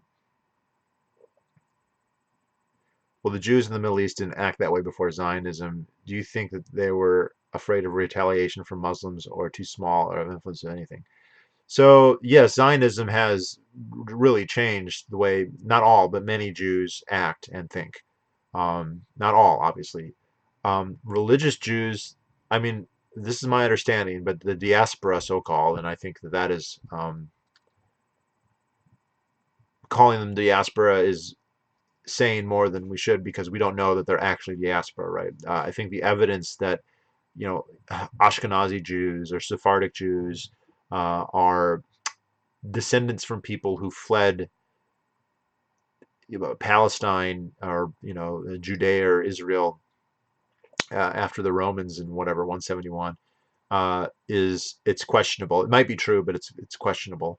And it's also, I don't think, relevant. I mean, if you're talking about that far back, it doesn't matter. In my opinion, um, reparations are no longer due at that point. But even if it was true, which I'm not sure that it was, but um, many of them kind of believe, look, you live as a minority, you are devoted to God, but you are loyal to your country, and Judaism is a religion, it's not a nationality, and it's not a state. And we're here waiting for the Messiah, who they obviously don't think has come already. That's why they fucking murdered the Messiah, as far as Christians are concerned. And well, I shouldn't say they murdered. That would be anti-Semitic, because it was actually the Roman Pilate who murdered the Messiah. But whatever, whole other topic there. But yeah, you lived as a minority and you were loyal to your country. So a Jew he'd be religiously Jewish, but he would be loyal to the United States, or he would be loyal to Germany, or he would be loyal to Iran or Iraq or whatever. And one of the reasons, one of the opposition to Zionism, one of the things people said is, well, look, it's not up to us to create Israel. God will come, and the Messiah will come and reestablish Zion. We don't hurry that along. You don't try and make the apocalypse happen. God will do that in his own time, and you don't know when that's going to happen. The other thing was, in a more secular sense, a lot of Jews said, hey, this will create the impression or the reality that there will be divided loyalties, because then will American Jews be primarily devoted to America or to Israel? And this is and look, I'm sure there are many who the answer is clearly one or clearly the other. I'm sure there are lots of American Jews who are Americans first and Jews second and Israel third or whatever, and vice versa. We saw this, I forget his name, but one of the chief lobbyists who got Truman to support the foundation, the to recognize the state of Israel when it was declared. Truman didn't go along with everything that they wanted. He was talking about recognizing the partition that the UN had sanctioned. He even talked about sending troops to Israel to, force this. And this was not what the Zionists at the time wanted. The Zionists wanted to take as much as they could, and they didn't want the partition that they have a very, they based the legality of their founding on the UN Charter or on the UN Declaration, but then they ignore the UN when it tells them, hey, this is the actual size of your state. But it was interesting because in some of his earlier writings, this guy, and again, I can't remember his name, but he was the most prominent Zionist lobbyist in the United States for many decades. Early in his career, he was like, no, look, this is what would they call it, a mitzvah. That this is Jews in America want to help Jews in other countries. We want to help Jews in Zionism, but it's something that we do as as a form of charity. It has nothing to do with nationalism, and we're Americans and we'll always be Americans. But then when Truman threatened rather, to send American troops to the Levant to enforce the UN line, he said, "We will kill you," meaning we Jews will kill you Americans. So he is an American advocating the resistance and the death of American soldiers. So in his case, clearly he did have divided loyalties, and his loyalties landed squarely with Israel and against the United States. Now, it never came to a shooting war in that case. It did later in some other cases, as I'm sure most of you know. Um, but that has changed it, right? Now everyone in the world who's Jewish can be accused, rightly or wrongly, of potentially being an agent of Israel, or at least having divided loyalties with Israel. And then you still have the religious Jews who think that it's an apostate, right? That this is these are atheistic, nationalistic religions. There's a great video. I don't know if you can still find it on there, but Ron Paul is doing a meet and greet, and this Hasid comes up with the ponytails and the hat, and he's like, Zionism is a atheistic, nationalistic religion. It has nothing to do with you, blah blah blah. And even the book, The Prime Ministers by Yehuda Avner, talks about that. When Menachem Begin went to New York at one point, there were these huge protests from Hasidic Jews in New York who were like, like, you are a Zionist, you are not a Jew. Israel is not Judaism. There's a whole organization called Torah Jews Against Zionism. Um, that that philosophy still exists and is still a thing, but it politically lost the argument after the Holocaust. Sadly. You're born in the late 50s. How did you get, this is personal, Robert Love, did you ever come to appreciate that you were intact, or did you always feel alienated by it? Vatican II or III, they were forgiven. Okay, good. Um, Are there any books dealing with the efforts of Jews in the U.S. having influence on America entering World War II? Ooh, are there any that are specifically about that? I don't know. If there are, I haven't read them or heard of them. Could be. I think though, man, it's hard to push the blades on. I mean, because they didn't get the Japanese to attack Pearl Harbor, so um, yeah, I don't know, and I don't know how. Look, that was before there was a state of Israel. Roosevelt was not like a, a super big friend of the Jews. Let's just say that. I mean, not that he hated them or had a particular animosity, but he wasn't like. I mean, we should fair like the peak of Jewish voting power, like the part of the United States history where the Jews were the largest percentage of the population was in the 30s and 40s. I think they were up to 4 or 5% of the population, so they were the most important electorally then. Their population growth hasn't kept up with immigration or whatever, so I think now they're more like 1 or 2% of the population instead of 4 or 5. So they've literally halved, and they have a real problem now because there's a growing Muslim constituency in the United States that in numbers is going to surpass them if it hasn't already, and it's far below in influence. And Jews tend to punch way above their weight class when it comes to that, and are likely to continue to do so. But it's going to be a big problem because the Jewish lobby in the United States they've got a lot of long-term issues on the left with the Muslims, with the right. I think they have a lot of problems. But no, to answer your question, I don't know of any particularly. There is a book called Roosevelt and the Holocaust, but that's not about the entry into the war. Maybe it has some chapters on that, but I'm not sure. I haven't read it yet.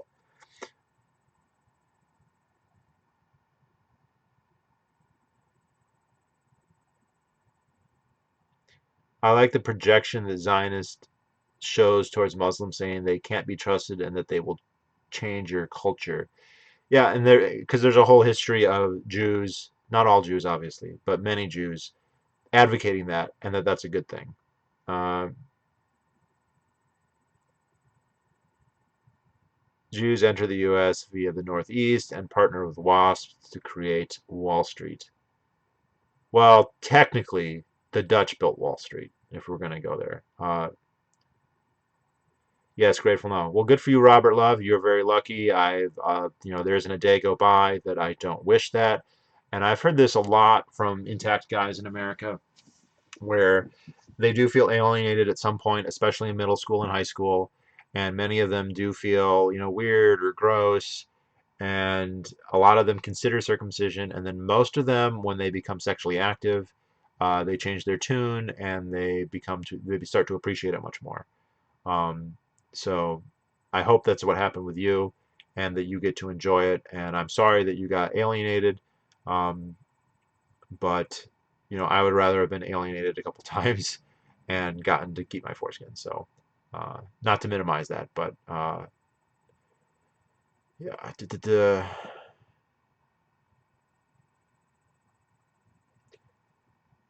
So do you live in Keene, New Hampshire, and the Free State Project? How does that work? Is that like an entire neighborhood full of anarchist law?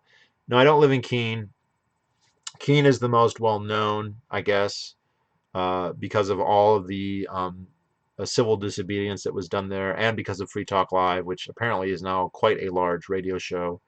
And before I moved, in the early parts, the mid 2000s, 2004, 5, 6, 7, there was a lot going on there, and there was a lot of civil disobedience and constant protests and stuff. And um, I liked all that, and I'll be honest, like watching that was one of the motivating things that got me to move to New Hampshire. But I never moved to Keene. I moved to Manchester, which is the largest city, and I have friends in Keene.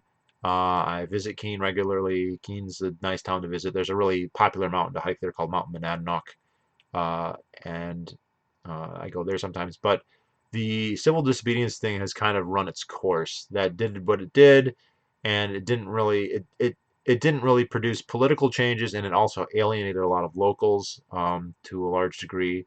So I mean, my free stater friends in Keene now, they don't do civil disobedience. They are capitalists, man. They own property. They're buying property. They're getting rich. So I think that approach, long run, is going to be better. Free staters can move anywhere they want in the state, so they live all over. There's a whole bunch in Manchester. I've heard that there are probably upwards of 2,000 in Manchester alone, which is enough to swing the elections here, and it's already happened.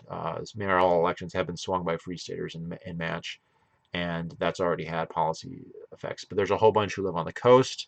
There's a whole bunch of homeschool free stater families on the coast. In fact, I want to go and interview some of those people. They're quite active in all that. I think there's something like 200 families there. But they're all over. There's a whole bunch up north. One of my subscribers reached out to me, and he lives way up in Berlin. He's got a wife, and they're going to raise a family and all that. And like, so they're spread all over, and there's organizations up there as well. There's a couple little towns that are left well known that most of the people who live there are free staters. So I think Grafton is one. So yeah, it's not that organized. It doesn't tell you where to live. It just says you can live wherever and do whatever.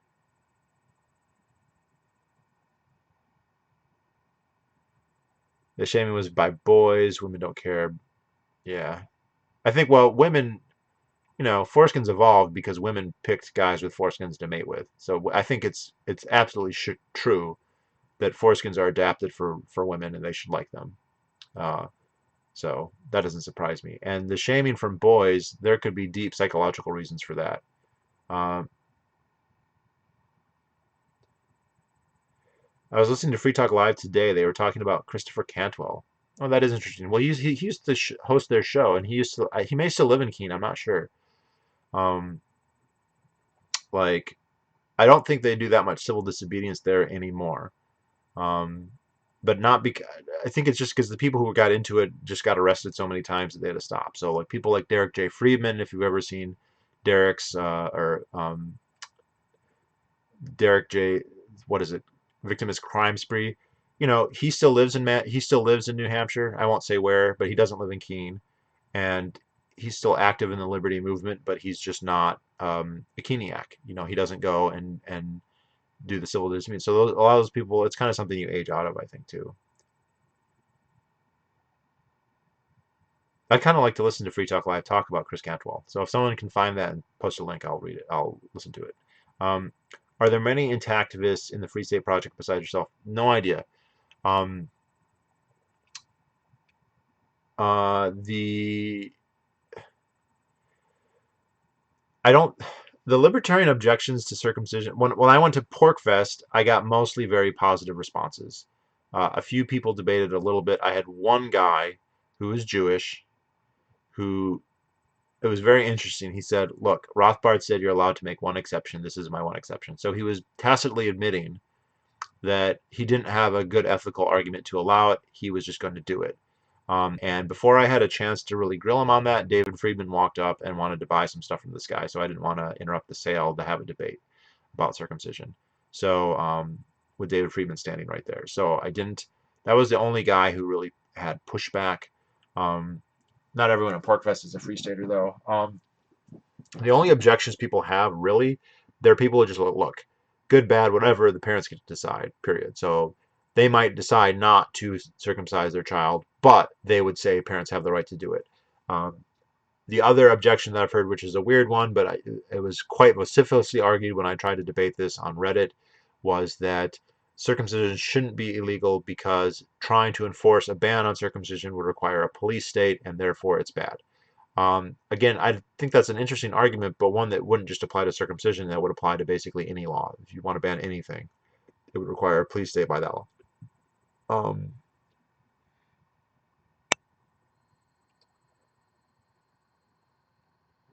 Maybe the selection pressure was on men retaining the function of their genitals longer with foreskin, and women just didn't care either way. Mm,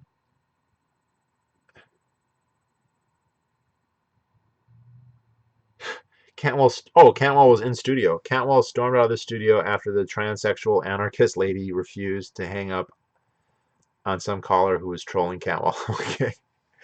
Uh,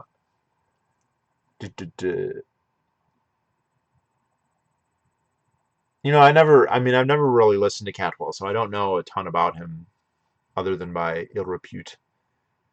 Um, wasn't Rothbard also wrong about the abortion issue? Didn't Rothbard believe that children are basically property of their parents? Yeah, so Rothbard seems to view children as having no, like, the parents have no obligations vis-a-vis their children, but have absolute authority vis-a-vis their children, which is exactly the kind of uh, dichotomy that you see between states and their citizens, right? States have no actual duties or obligations to their citizens. They can do whatever they can get away with, whatever they want, and then citizens are absolutely required to obey their parents or the state. And that is kind of the way he viewed the problem with his analysis, I think, is that he, as far as I can tell, he's basically treating parents and their parents and their children as like random individuals that just, just like a person just appears and they're like, "Oh, I'm your child." Well, that's not an accurate description of how they get there. And you created them through your actions, right? If you're the two parents, and so you've created this life, and I think that it's fair to say that well, this life is a human life, and if we're going to talk about humans having value and having life, having rights, then they're entitled to stuff, and the person who is putting them in danger is the people who created them, right? And so they have obligations. I think that parents have obligations to children. I don't think children have obligations to parents, at least at least by virtue of their being children. Now, it's possible your dad could loan you money for a car and you got to pay him back. That's different. But as your son, no. Um, did you see Jimmy Dore on Tucker Carlson? I did, and I actually watch a lot of Jimmy Dore, and like it's not that frustrating because he mostly talks about stuff that we agree on the hypocrisy of the Democrats and the left and all the never Trumpers and the Russiagate and all that stuff. Even though he's a bloviating left-wing Marxist who thinks Medicaid for everyone is great and whatever, um, and he's a shameless Bernie bro. But at least he points out that Bernie is a pussy. Uh, Pete was involved in the voting app that glitched in Iowa. Yeah, I've heard all that. No surprise there. So is Hillary. I'm getting there seems to be this vibe that like Pete is Hillary's anointed heir, and if that's true, what would be in it for her? And it would almost have to be like a VP nomination. Which I don't know. Why would you want to be Hillary Clinton's president if she's the VP? Because that's just asking to get assassinated.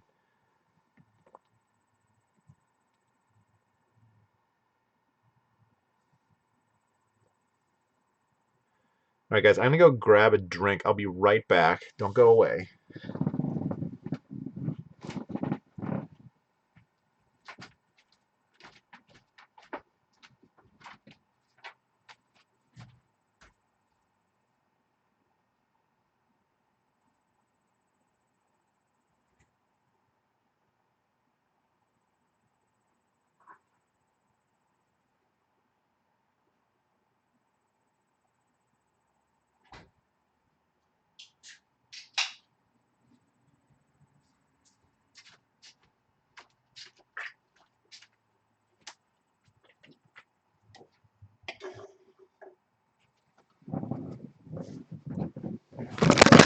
No.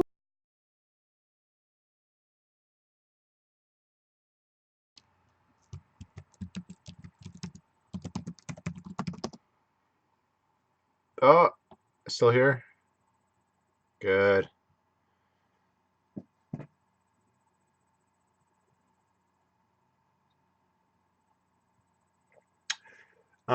Robert Darby wrote about the. Robert Darby wrote about the rights in trust argument. Did you read that? No, I don't think I did.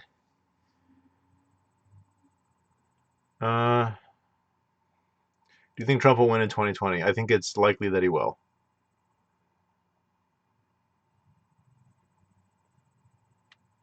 What's with the FT?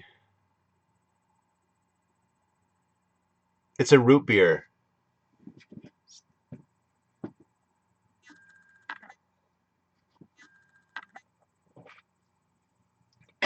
Hillary. Only because she's had more power than he has. He seems pretty much abysmal on everything, just like she is, though. He's even worse on guns. He's the worst person on guns when it comes to that. But he didn't bring slavery back to Libya, and she did.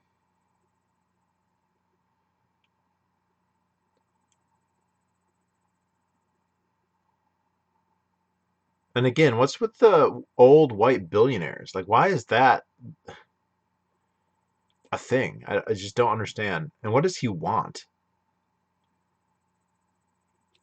This billionaire, I don't know.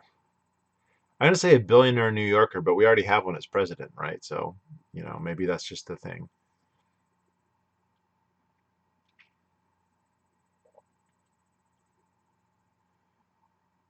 What's with these FT?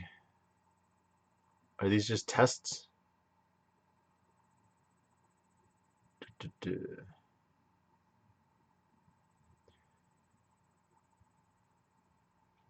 The, and this is something I don't know, but do we think it seems unlikely that Hillary is not involved at all in this, right? It just strikes me as very implausible that she is disconnected or floating above it or whatever. It seems very likely that she is involved in some capacity, but to what ends and for what purpose?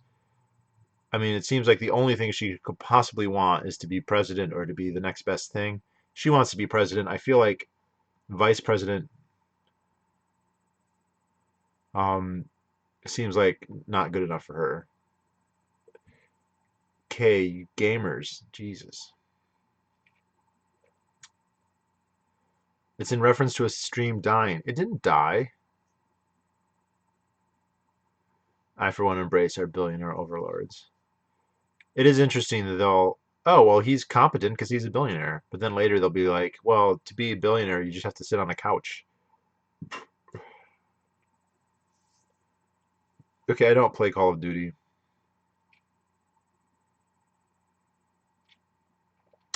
All those billionaires would never be there without the state. I think it's true for some of them. I think that there might be legitimate billionaires out there. I think it's hypothetically possible to become a billionaire without the state. But most of them are there. Did it for like 5 seconds. Yeah, I'm sitting on my bed, and when I sat down, the computer fell because it's balanced very professionally on my pillows. Um, Having $1 billion essentially means you have to take a crack at ruling the most powerful country in the world. Yeah, apparently. I mean, where else do you go from there? You've been the mayor of the biggest city, most corrupt city. It makes you wonder how much of it is just personal will to power. I think that's probably the main reason, right? I highly doubt that Bloomberg has some ideological passion. He wants to, if it was me, end the wars and end circumcision and reinstitute communal showers. Okay, no, I don't. Someone like him, I highly doubt that. Um,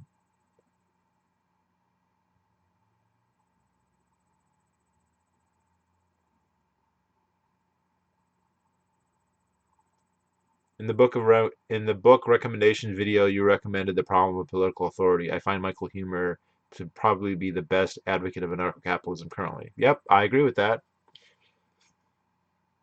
Uh,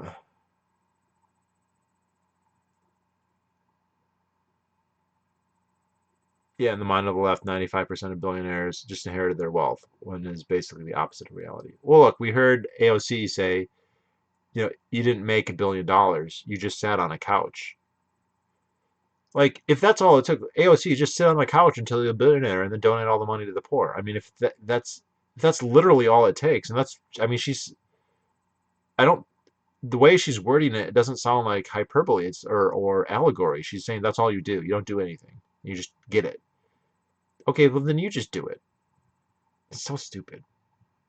Like I guess it sounds good. You're saying that it's ill-gotten gains. You're just saying that they didn't do anything, that they're lazy. But then it's like, well, then how did they do it? The 1% is increasingly going to the Dems. They want to engineer society more to their liking. Bloomberg is the patron saint. Well, that's, you say increasingly, but I think that's just always been the way. Like, if you're rich and powerful and there's a state, you need to have influence on the state, either to just practically to protect yourself, but then also to advance your own interests. And that's always been the case. And whether that was a priestly elite or an aristocratic elite or a feudal elite or a mercantilist elite or whoever else, that's just always been the case, and that still is.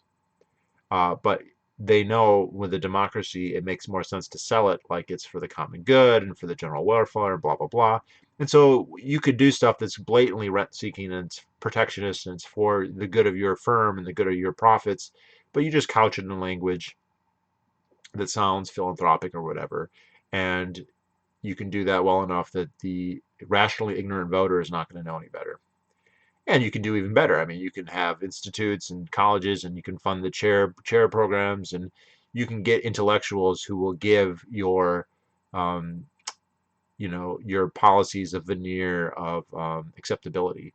And that's been going on now for at least 100 years. I mean, you can see this very clearly with people like the Rockefeller Foundation, the Carnegie Foundation, the Ford Foundation. These are founded with $1 billion each, at least nearly.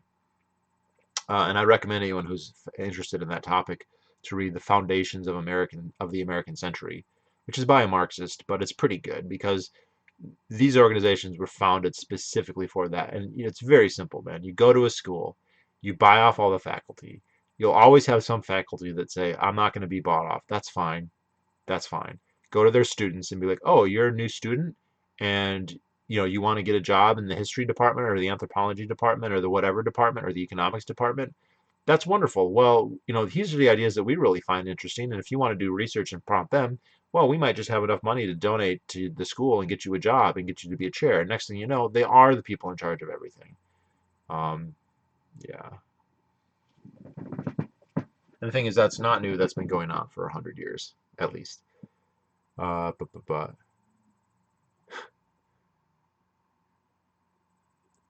And I think arguing like him is more effective than using unorthodox Austrian econ. Yeah, I think it is too.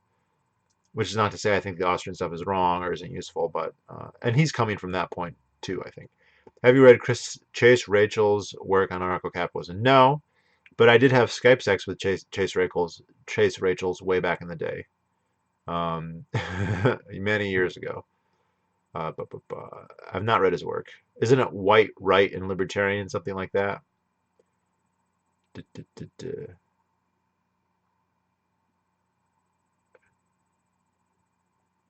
Did you do you follow the Libertarian Party at all? I heard some guy on Scott Horton who was running. Yeah, it was Jacob Hornberger, who's been, I mean, I've heard of him for a long time. He's been active in the libertarian movement for 25, 30 years. Uh, so yeah, I think he's a good choice. Um,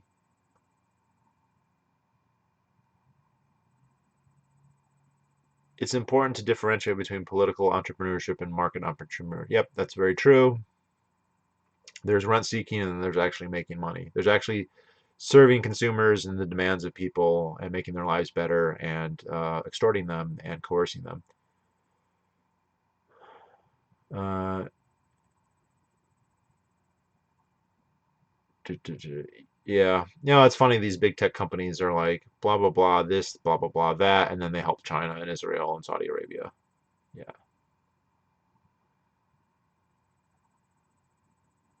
isn't that the Frankfurt School model? I'm not sure what you're referring to. I mean, I think the Frankfurt School is more ideological. I don't know that they had necessarily big backers. Um,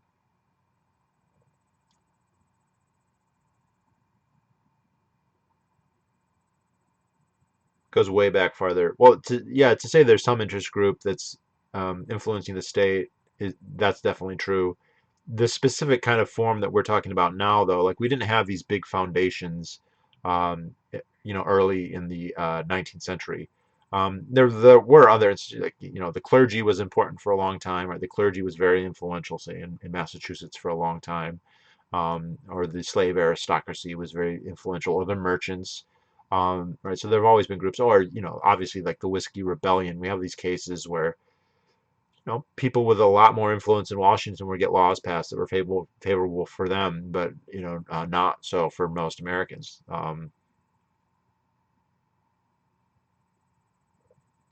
Chase Richards also wrote A Spontaneous Order about anarcho-capitalism, which I liked.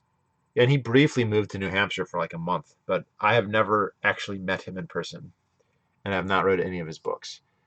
He just, there's something about him I really don't like, and so I'm not going to bother reading his stuff. He seemed like such a shameless self-promoter that it just bugged me so much that I wanted to counteract that by just not reading his stuff. But he's a smart guy, so I wouldn't surprise me if he said stuff that was good and had some good ideas and some bad ideas too, probably. But who knows? But.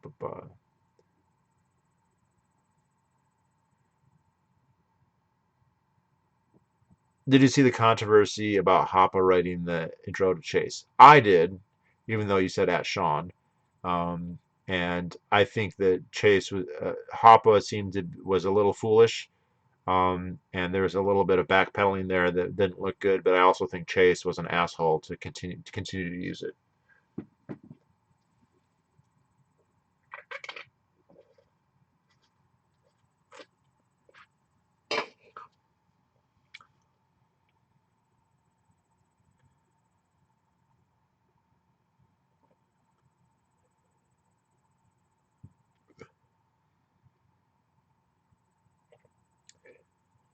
Are products cheaper in New Hampshire than Mass? I believe that they are because there's no sales tax. Uh,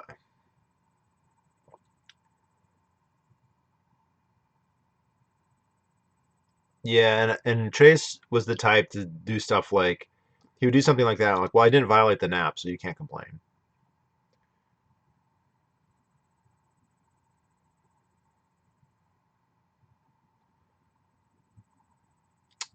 You guys should just switch the ancient Roman model with a Praetorian Guard auctioning off the emperor. Okay, that happened like once, so I don't know. That wasn't really a model. That happened like one time.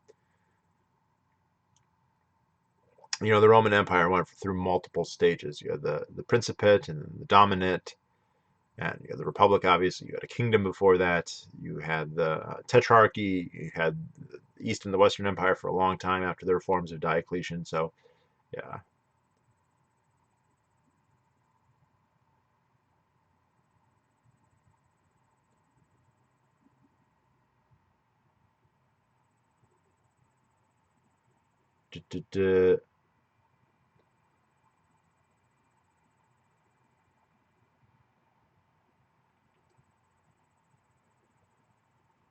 Mises's papers, 10,000 K, were taken to the Nazis in World War II and ended up in Moscow. Yeah, and so there's a guy at Grove City College who went, I forget his name, who got a look at them, and then actually Guido Hülsmann, who is a German, but he teaches at the University of Angers in France, or at least he did. But he's in the Mises Institute. He got a hold of that stuff, photocopied most of it, I guess, and then he used that as the basis of his book, Mises, The Last Night of Liberalism, which is a fantastic book, and I highly recommend people check that book out. That's a wonderful book. And yes, Mises was absolutely persecuted by the Nazis. They hated him. He was on the list of people you get the first night after the Anschluss. Do you think Hoppe's beliefs about paleo-libertarianism and alternative lifestyles like homosexuality are really his personal biases slipping into his work? Probably, but everyone's personal biases are likely to slip into their work. Uh,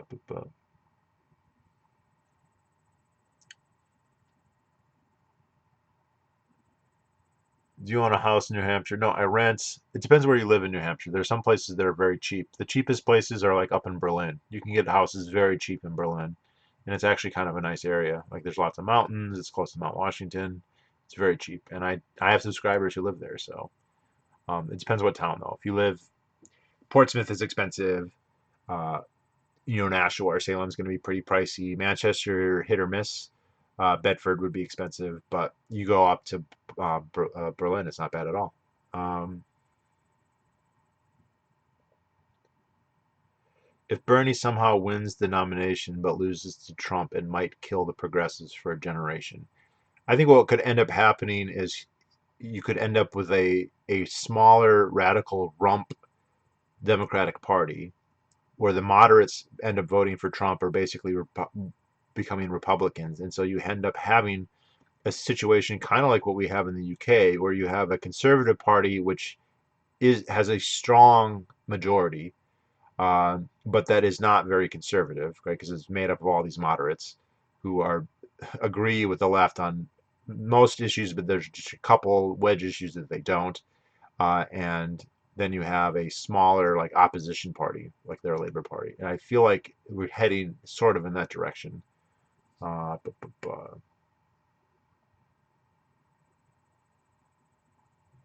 uh, the Romans did that like the natural body, as did the Greeks. Yeah, they thought that the human body was created by the gods and was perfect and whatever, which is what Jewish and Christian theology just thought as well. We're made in the image of God, and then it's like, well, you got to cut off this bit. Still listening and liking your podcast. Keep it up. Oh, thanks, Mohammed. I uploaded a new episode tonight before I started this live stream. Richard Eberling is the guy you're talking about, right? Yeah. Uh, he's actually written a whole bunch of books called like FDR and the New Deal, FDR in World War II, FDR and the Robber Barons, stuff like that. There's a whole series that he's written. Uh, uh, da, da, da, da, How much are houses in Keene? Don't live in Keene. Keene is like the liberal heart. It's right in the corner between Vermont and Massachusetts, so it's like the most liberal part of New Hampshire. So I wouldn't want to live there.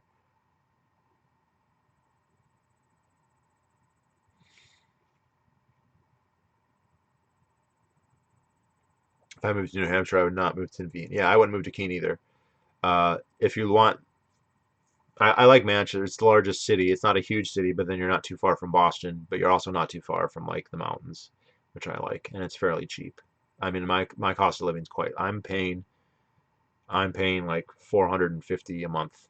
That includes utilities. So, and I got a parking spot and a backyard, and plenty of space, full kitchen, living room, all that stuff. Um, does Manchester have a good nightlife? I wouldn't say that. I don't go out that much, but there's stuff to do, but not a ton. If you want to go clubbing though, or whatever, you can go to Boston. Keene residents don't take too kindly to libertarianism. But you know that all that activism's kind of calmed down, so I don't know how long that's going to continue.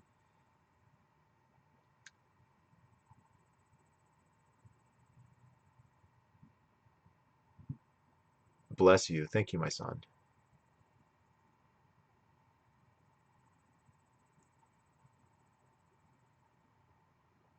Jim, did you watch the new uh Peter Marola or whatever documentary? I didn't watch it yet.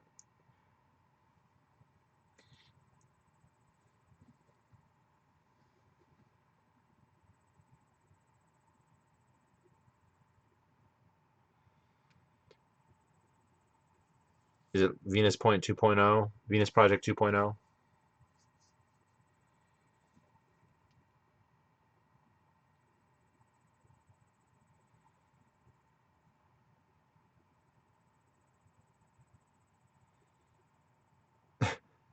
I haven't read any of his books. Wasn't it like Killing Lincoln, Killing Patton? Yeah, there's something up with that dude.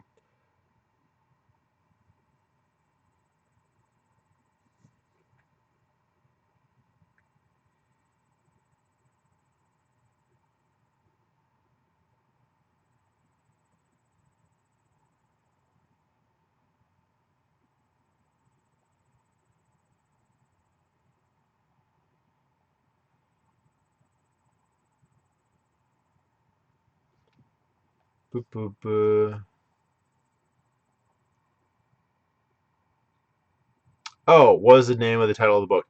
Mises, The Last Night of Liberalism. Mises, The Last Night, Knight, Night of Liberalism by Guido Husman. And if you look on the Mises Institute, they'll have it there. That's who sells it. They have a really nice copy. Actually, don't have it back there, but I read it maybe 10 years ago. Very good book. Kind of a, it's a biography on Mises, but his life spanned all basically the most of the history of the libertarian intellectual movement, so it encompasses a lot of that. Um,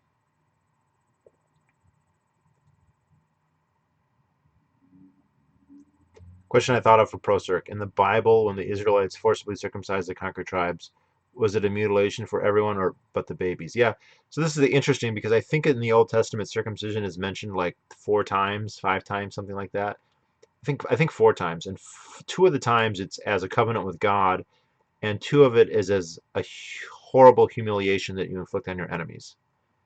And the other point is that the part where you're giving it to God, that is a sacrifice, right? You're giving up something valuable and dangerous. So the idea that it was a prophylactic or whatever, and to be fair, the Bible never claims it is prophylactic. They never claim that it has any kind of health benefits. And I think religious Jews don't make that argument because that's not the reason they're doing it. But it's secular Jews who want to try and rationalize what they do who make up all this other stuff.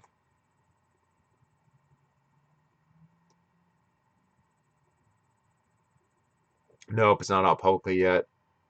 Uh, they had premiere in LA and it had poor attendance.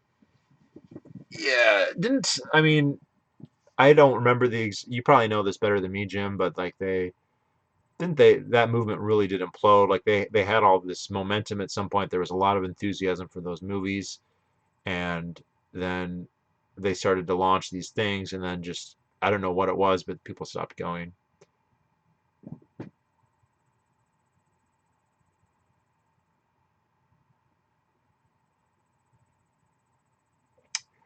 Did you see what happened with Stefan Molyneux today? No, I didn't.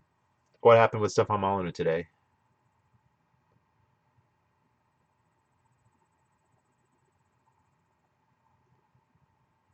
Wait, was the video title like "Is Jordan Peterson dying" or something like that? I didn't watch it though. I'm very unlikely to watch a Stefan Molyneux video.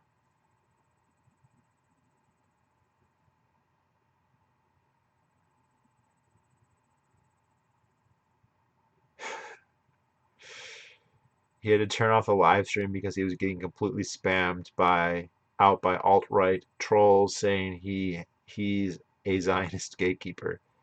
Is he pro-Israel? I don't remember. Is he a Zionist?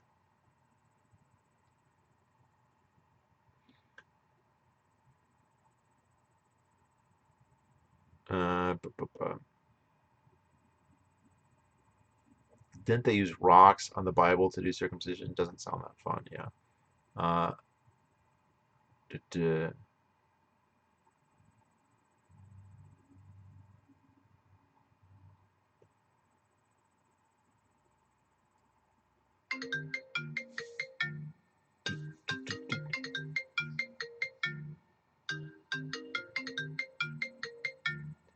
Why did the Nazis and the Soviets decide to keep his papers? And if they didn't know, why didn't they burn it? Uh, I think that they just wanted to keep it for information. You know, what if this guy had stuff that could be useful? Maybe he had contacts. Maybe he knew people. I don't think they necessarily wanted it for research purposes.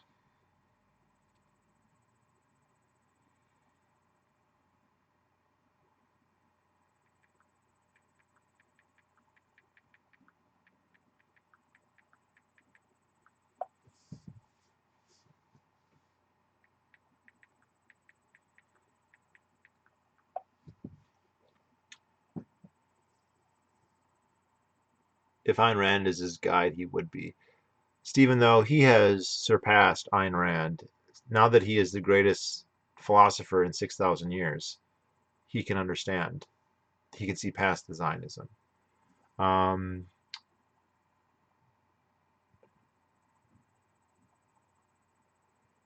Stefan will find any way possible to defend Trump. He loved his State of the Union. I didn't watch his State of the Union, so I don't know how ridiculous that is or isn't.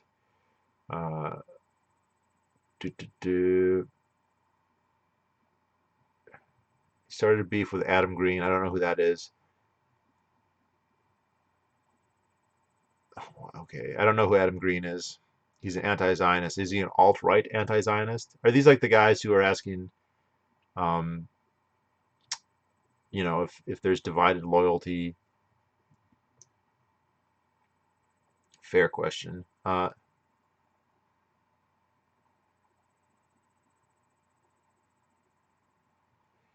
There's one thing that killed there's the ego split. They were egomaniacs. It's not completely dead, I still get comments on those videos, and they'll be like multiple paragraphs long trying to explain it to me, and then criticizing me for defending the status quo. That's the other thing. I got accused of defending the status quo every other comment. Um, so, yeah, that was really tedious. There was a point when I would actually argue with those people.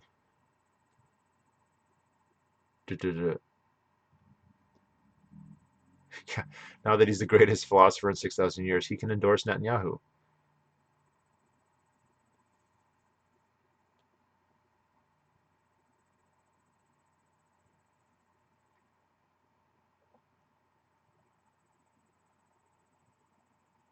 Did the Nazis and the Soviets ever? I was assuming they would have to specifically know they had Mises's papers, because if they didn't, they would never been able to have found them. So they would have been cataloged in some respect. Otherwise, there's no way that Guido Husmann could have found them in the early 2000s.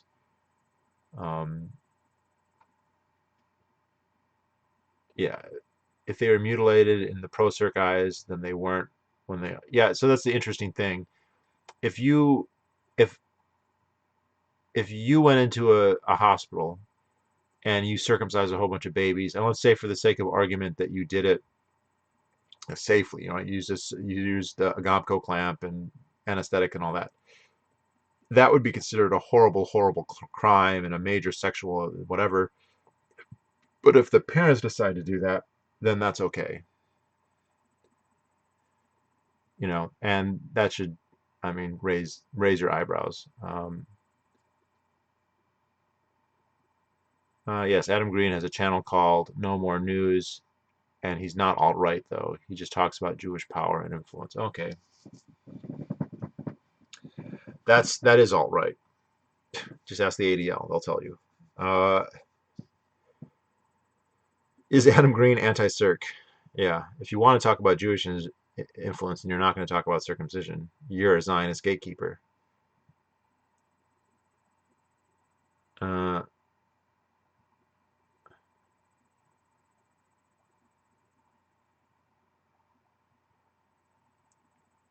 Occasionally I get comments on why I don't advocate the Venus Project. Oh.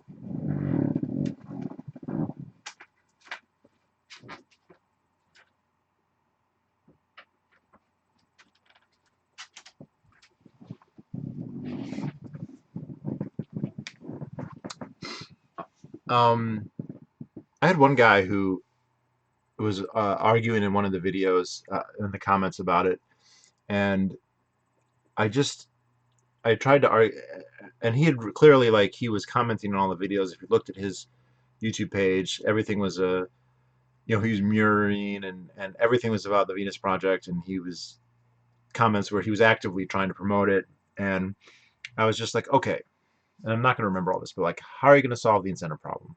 How are you going to solve the economic calculus problem? How are you going to decide how many acres for this, how many acres for that? What's the algorithm, right? The specific algorithm. You can't just say we're gonna know magically.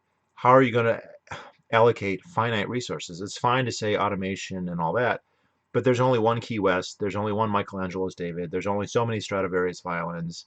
You can't give them to everybody. So how are you gonna allocate them? Because everyone who plays violin wants a Stradivarius violin. You can't make another one. You can make copies, but people don't want copies. They want the real thing.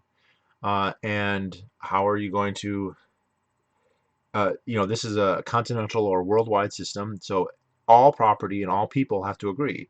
Well, that's never happened. So what are you going to do with the people who don't agree? You need their resources, so you're going to have to coerce them, right? And he he didn't have an answer, and I was like, listen, you're the one who's advocating this. You're the one who's telling us we need to go to this system. You're the one who's pushing this. These are obvious questions. Anyone who hears about your philosophy and your worldview, these are the some of not all, some of the questions that's going to pop in their minds.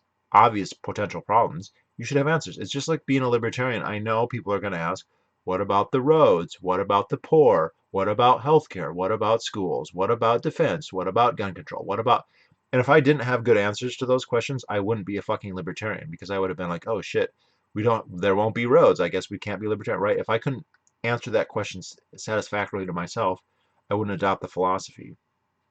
And it's very frustrating to me that you are on here arguing this all the time ad nauseum, trying to spread an ideology that you can't even defend.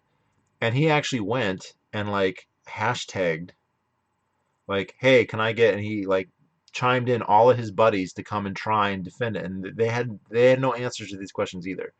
Or in that letter from Jacques Fresco, who was probably Roxanne Meadows, as I was later told, the answers to those questions are not in the Venus Project, right? So their answer to the question about a coercion is it's not coercion because it's for the common good, and so we can do anything for the common good. Okay, well that sounds really totalitarian. Finite resources, we will A, destroy all resources that are finite and can't be infinitely reproduced, or B, we will brainwash people to not want things we can't reproduce. So if you want a Stradivarius violin, it's because you have a bad mentality, and so you should be conditionally changed through their forget the name. Who is the 30s guy who believed that everyone is a blank slate and you could just use um, uh, you know uh, stimulus to get them to do anything, right? Oh, gosh, I can't believe I can't remember his name. But yeah, we'll just engineer you to only want the things that the Venus Project can give you. And I was like, wait, what? But you're in the videos, you're saying you can have whatever you want and be your own person and flourish as an individual. But what you're really saying is we're going to force everybody into a mold. And if you're not in that mold, you're going to have problems. And I don't know, it was really frustrating. But I think that was like the last like in-depth comment I left. Duh, duh, duh.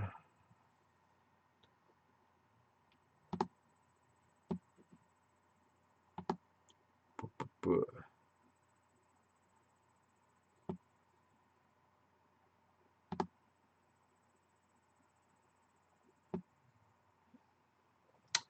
What do you think about Ben Shapiro calling Ron Paul alt-right? Well, Ben Shapiro is a Zionist with divided loyalties. I think he is a proud American, but he's also a proud Jew. He's a big part of his identity, and I don't know if it came right down to it, which one he would pick. And again, I'm not a nationalist here, but he's a guy who's pushing policy who clearly has other interests there, right? And I think that he interpreted Ron Paul as being anti-Semitic, on a hair trigger, even though Ron Paul is clearly not anti-Semitic, and I think that was just really unfair. Um, but he's going to paint with a broad brush, and it's not just the Zionism; it's all the wars. These are wars that he, in general, supported or supports, and for whatever reasons, maybe there are pragmatic reasons he believes it, maybe there are pro-Israel reasons he believes it, maybe it's both. Uh, and so he just wants to slander this guy. I mean, it's just the same tactic that everybody uses. You're going to dismiss them with a name instead of arguing with them.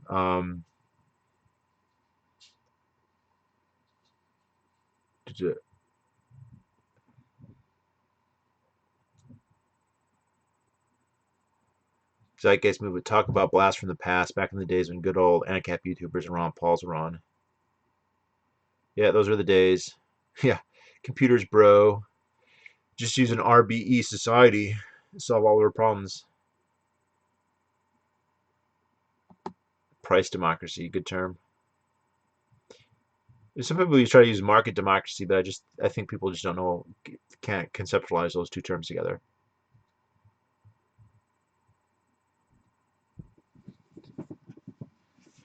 I don't understand how people like Ben Shapiro are anti-abortion but pro-Circ seems like a contradiction. Well, I think Ben Shapiro, as an Orthodox Jew, despite his clean-shaven face, and I know he has some technical reason he's able to do that, but um, when he debated quote unquote Andrew Yang about this, and Yang was not I mean, people want to give Yang credit here for being the first openly anti-circumcision, but he's not. He walked that completely back and just made it into this is a personal preference. It's not an ethical thing or whatever, which is false. But Ben took this is a religious freedom question, and I think there's so many, oh, well, what about, okay, so can you religiously have the freedom to remove the clitoral hood from your daughter because you're Muslim, right? Because that is a belief in many sects of Islam. And the clitoral hood is very roughly analogous to the male prepuce. Or even do something that's less, like a ceremonial pinprick or a nick, right? So you're not removing any flesh and there's no scar. You're just getting a drop of blood. Would that be okay? And the answer would be almost certainly no, even though that's demonstrably a less invasive procedure. So then all of a sudden there'll be a pivot at that point to, well, this is allowable, but the other things are not allowable because this is not, quote, harmful. But the basis for not calling it harmful are surveys of cut guys who say that they feel fine, which those surveys exist for women who are circumcised as well. Women who are circumcised, there's only a minority of them who bitch about it, just like there's only a minority of men who bitch about it. You can find lots of women who are circumcised who will defend it vocally. You can go on YouTube and watch educated Western women who got circumcised who say it's fine and say they're happy with it and blah blah blah. And so no. Now there is this large body of pro-circumcision scientists who are trying to find a reason to justify it. And so they have an impressive catalog of claims, most of which are A, minor, and B, don't stand up to scrutiny. But those are enough for you to confirm a pre-existing bias that you wanted done. For, in his case, religious, cultural reasons, and also very likely for psychological reasons, because he is himself circumcised, I'm sure. And that is not nothing. That does affect the way you look at the issue. There's a gun in the room. There are multiple guns in this room. There's multiple guns in this room, I'll say that. Roads are overrated. They are actually overrated. They are overproduced and underfunded.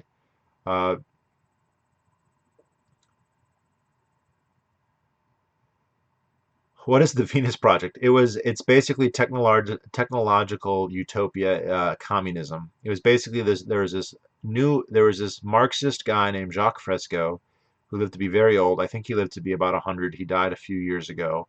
And I want to say probably in the 60s or 70s, kind of, he didn't like the Marxists because he was too egotistical. Like, he joined them. He is a communist for sure, but he wanted to do his own thing and didn't like to have to follow their rules. So he did his own thing, and he became like this new age guy who came up. He says he came up with this. Oh, we'll just have this society that will be, quote, resource based, as opposed to societies that are based on nothing, and that we can, through engineering and planning, just have abundance of everything, a post scarcity society. And he trucked this along for 30 years with a very minimal amount of interest. And then I think in what, 2008 or 2009, I think it was 2008, a guy named Brandon Marotta, who was a TV producer of some kind, uh, got into it and produced a documentary called The Zeitgeist Movement, or the Zeitgeist, or no, the Venus Project, sorry. Is it Zeitgeist? It's Zeitgeist. Yeah. And the Zeitgeist documentary was probably one of the most interesting, not in the sense of its content, but in this terms of its propaganda value. It was this documentary, and it's one of those documentaries that you can watch if you're ignorant and come away with thinking that you have some profound, tremendous insight onto the nature of reality and everything in the world, right? You can watch Zeitgeist and suddenly feel like you know it all, right? And it talked about a lot of stuff that was good. Like, they talked about the Fed. But then they talked a lot about Christian religion and how Jesus is just a make-believe Horus or whatever. And then, like, the final part was basically a giant infomercial for the Venus Project, which was Jacques Fresco's Utopian communism. And the thing is, this video went totally viral and became hugely influential, and a lot of people saw it, and a lot of people were just completely taken in by it. And all of a sudden, you had all these hippy-dippy, know-nothing shitheads who thought that they were experts on economics and experts on everything, and they just knew the answer to everything was the Venus Project. And so, uh, I made some of my earliest videos are debunkings of the Venus Project, and I mean, those videos are still some of the most popular ones. Honestly, it's kind of interesting. They're like exactly analogously popular as the Stefan Molyneux videos are. And so it became this whole movement. And then it was so popular that people said, well, we actually have to do this. And so there was this whole movement to try and do it. And these people organized. And, I don't know, it was probably a couple thousand people worldwide who were like seriously trying to push this. But uh, Brendan Marotta, the guy who made the documentary, and Jacques Fresco, the guy who kind of originated the Venus Project, are both maniacal egomaniacs. And they had a very public split, and as Jim says, that kind of took the movement, really robbed the movement. Fresco's now dead, so maybe Marotta will try and monopolize it, but I think that that's unlikely to work.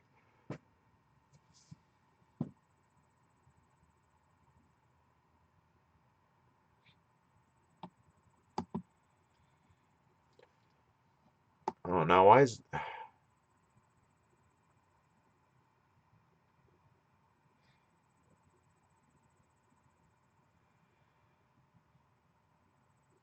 Oh no, we're having a debate now, and I'm like so far behind.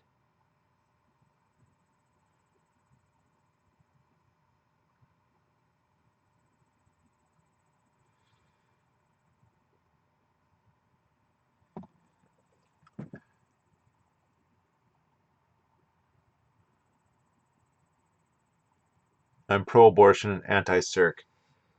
Uh, okay, but can you circumcise an unborn fetus? Think about that one. Uh,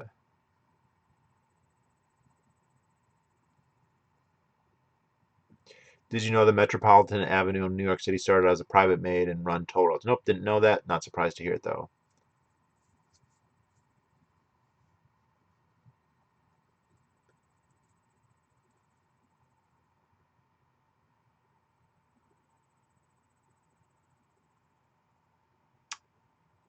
Agreed on Ben Shapiro, but it seems like for abortion and circumcision, you can only be logically consistent if you are for both or against both. Well, I'm against both, but I do think you can make the argument that while if it's not born, it's not a human, it doesn't have rights. I think that's a shitty argument, but you could make that argument, and then so you wouldn't be able. So you then could say, well, you can't circumcise it once it's born, but when it's in the fetal stage, you can kill it.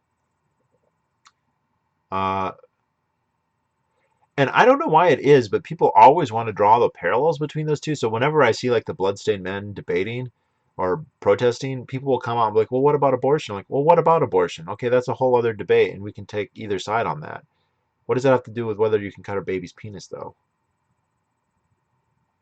Who's more hateful these days, Democrats or Republicans? Definitely Democrats. Uh,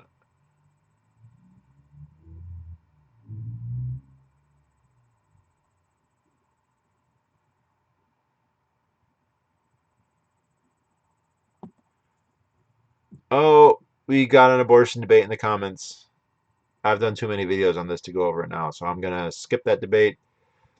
Robert Love, Yang sold out on circumcision. Absolutely, he did. His first comments on it were fairly negative, fairly strongly anti-circumcision. And then he got some your anti-Semitic pushback, and he just immediately retreated to this was just a personal choice that we made basically for no reason. And if you choose not to do it, that's awesome.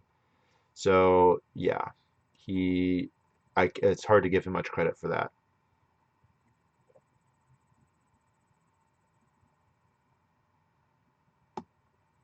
Yang is a coward. I wouldn't say if he's a coward, but I think he just you could say that he's not very principled on that, and I think he just said, "Well, this is the bridge I'm not going to die on," and I'm like, "Okay, but what you're going to die on the UBI, but not the cutting of babies? Come on." Uh, but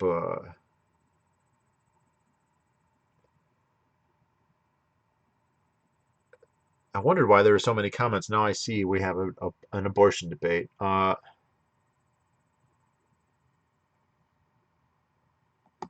boop, boop, boop. Don't expect that to get resolved today. Duh, duh, duh.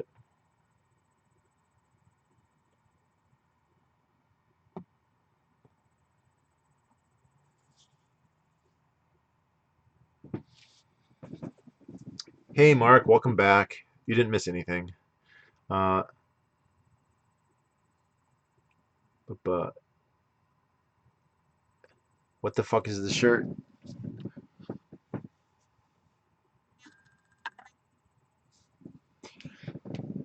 And this shirt is put out by the great organization, the Jews for the Preservation of Firearms Ownership, who are probably pro-circumcision, sadly.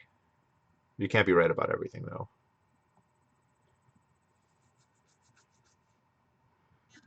Uh,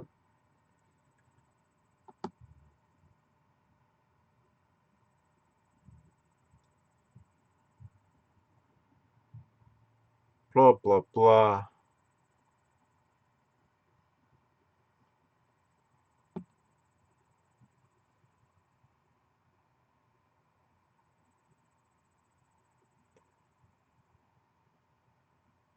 Activism must stand alone, no other issues, no red herrings. Okay, I think this is true. And when I read All on Fire, which is a great biography on William Lloyd Garrison, that was an important consideration, the abolitionist movement, because you have these abolitionists who tended to have radical views on other topics, certainly on theological questions. For instance, Garrison was what they called a non-resistor, which today we would call a pacifist. Up until the Civil War, basically, it was the John Brown raid and Civil War, which kind of converted him to not be a pacifist, but he was a pacifist for a long time. And so people would, other pacifists would tell him, well, hey, when you're doing all this stuff with the abolition of slavery, you should really push those people into non-resistance. And he said, no, I'll do that in other venues, but when I'm with the Anti-Slavery Society of America, we're going to talk about slavery, and that's all we're going to talk about. And we're going to debate slavery. And if there are people in the Anti-Slavery Society of America who are not pacifists, that's fine. We will work together. I will break bread with anyone over this one issue. And the other issues, they can have their time and their day. I don't have to agree with them or not agree with them on that. So I agree with this. I'm pro-life, I'm against abortion, and when I go to a mass-based activist meeting, I know that everybody else there is pro-choice, and I think they're wrong about that. And if we ever get in a debate about that, we can, but that's not going to do the cause of activism any good, and it's not going to do the cause of abortion, pro-life any good if we get into a circumcision debate on it. So it's very important, coalition-wise, political-wise, and just sanity-wise, to be able to agree with people when you agree with them and not fight over, oh, they don't agree with me on everything, so we can't get along. That's very important. So you can make an activist argument. Are there parallels with abortion? Sure. But I am not going to look. I have my opinions on abortion, my views on abortion. I think the arguments for both are pretty strong. Otherwise, I wouldn't hold them. But I'm not going to divert a debate on one to the other, um, because then we're getting nowhere. We can just start pivoting from issue to issue to issue forever and get nothing done.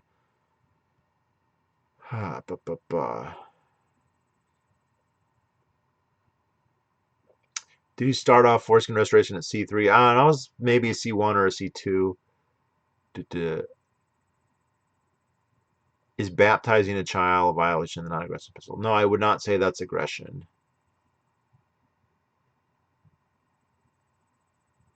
Lengthy, longtime fan. Pizzagate is real. What do you think about that? I think that there's something to that. As Ben Swan said, there's an awful lot of smoke for there not to be fire. Look, we know child pedophile. The indignant response people had is, this is just inherently implausible. There can't be pedophile rings in Washington, D.C. These are powerful, well-connected people, and they're upstanding citizens. Bull fucking shit, dude. We have Dennis Hastert doing it. We have Jeffrey Epstein. This is known to happen. And there was so much weird shit with them, with the bands that they listened to, with the art that they had, with the way that they talked, with their fucking Twitter handle. The Twitter handle of the guy who owned Best of Pizza is, I forget, I think it's Antoninus, but it was the Greek symbol of pedophilia. Okay, he didn't just pick that by random because it was a nice statue. So I think, do we know exactly what happened? No. Do we know exactly what was going on there? No. But I had a friend in DC who was like, well, I've been to that pizza place and I didn't see any child pedophilia. I'm like, yeah, okay. And I visited my state capital once and I didn't see any corruption happening. Like, yeah. And then the other thing, like the code, the Podesta emails, were all this weird code. And again, I had a friend post that in a Facebook group and said, okay, he didn't say pedophilia or Pizzagate. He said, is this code or not? And it's obviously code. It's nonsensical mumbo jumbo. It's like, well, this is John Podesta, dude. What, he wouldn't make fucking weird typos about black handkerchiefs and whatever. And people would reply like, absolutely, there's no pedophiles. And he's like, I didn't ask if there were pedophiles. I asked, is this code or not? So they were so defensive against this charge that they would not even answer the first question. So it's code. We don't know what the code is, but it actually happens to match like the FBI code for pedophiles. So, um, so yes, I'd say Pizzagate, definitely there's something there.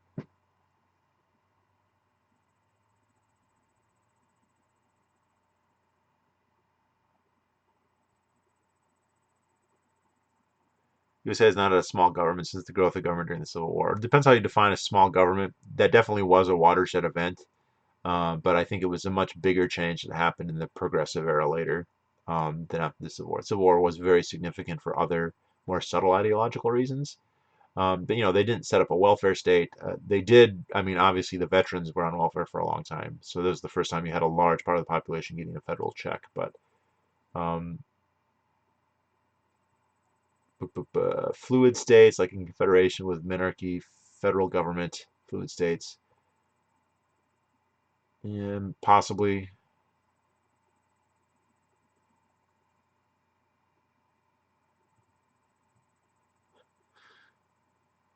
Did you just get a grinder notification? Uh, yes, several, and these are by. Let's see, let's see.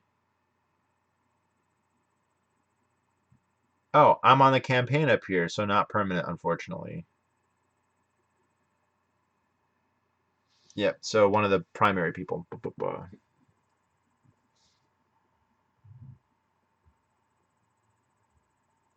Yeah, don't hitch too many issues together. That's how you get intersectional leftist insanity.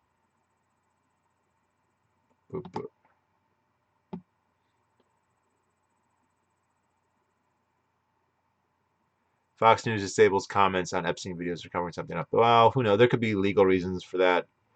I'm not saying there couldn't be cover up. We know that there have been cover ups when it comes to Epstein, so it's plausible. But we don't really know what. Girls on Tinder never return my messages. I've heard that it's brutal on Tinder for guys and girls. Uh,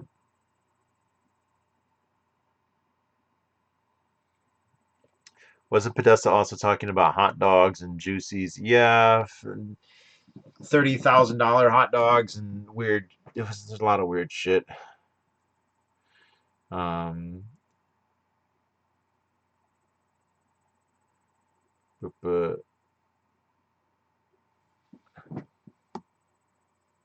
oh my gosh, I caught up. Jesus, guys, making it easy.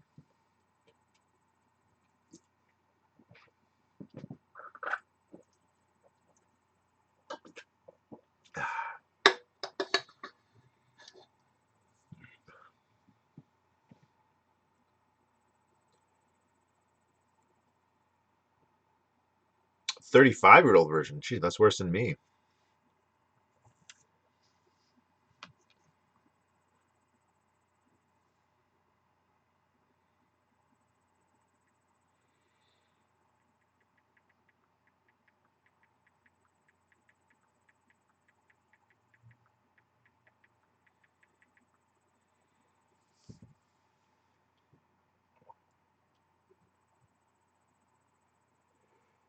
Tinder was never that good for me. OkCupid has lots of punk and goth girls. I made some friends on OkCupid. OkCupid was better than Match, but neither one was very good. Grindr is definitely where it's at.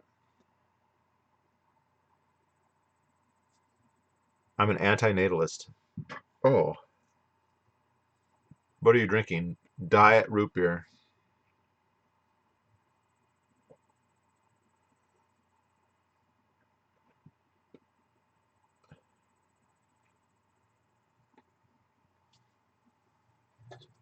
Diet A&W root beer.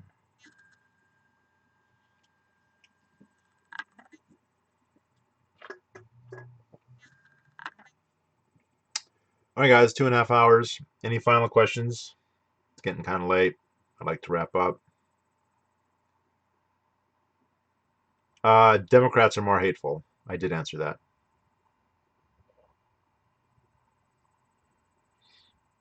Grinder, growl for me.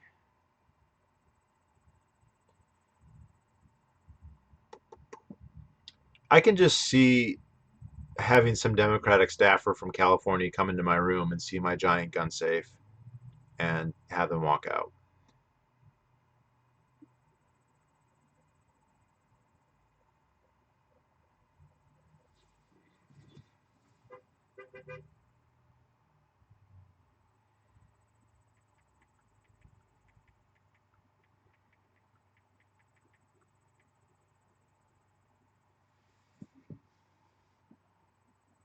Thanks, DNC is imploding. It does look like they might be.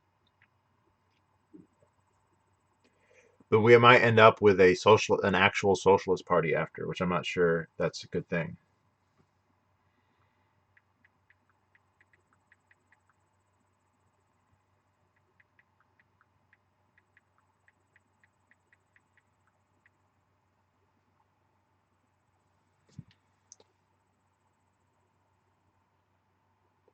In the event of a U.S. monarchy, who do you think would be monarch? I don't know if we really have.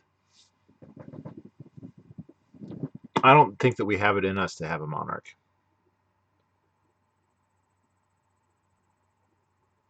Maybe Tom Brady, somebody like that. Michael Jackson.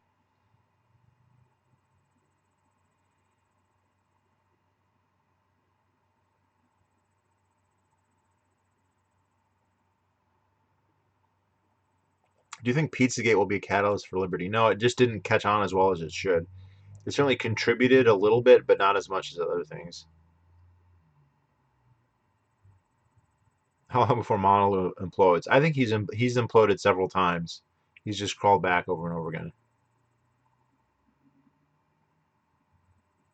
If the Dems lose this election, which looks like it will happen, and I agree, it does look that way. But of course, how right were we all about 2016? It will really be demoralizing for them. I agree. I think that I think that their intersectional social justice rhetoric is just self-defeating at this point. They're destroying their own coalition more than they're destroying the other coalition.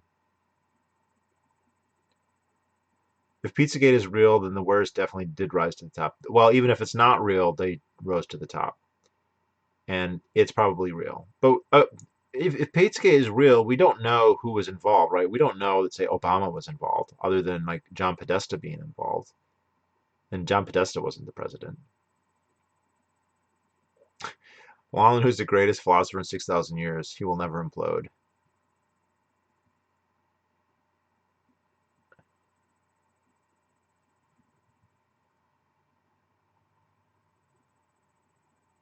Is tax resistance or protesting an effective strategy for liberty? If it was done in mass, it might be. If you do it on the individual level, I'm not sure that it does that much good.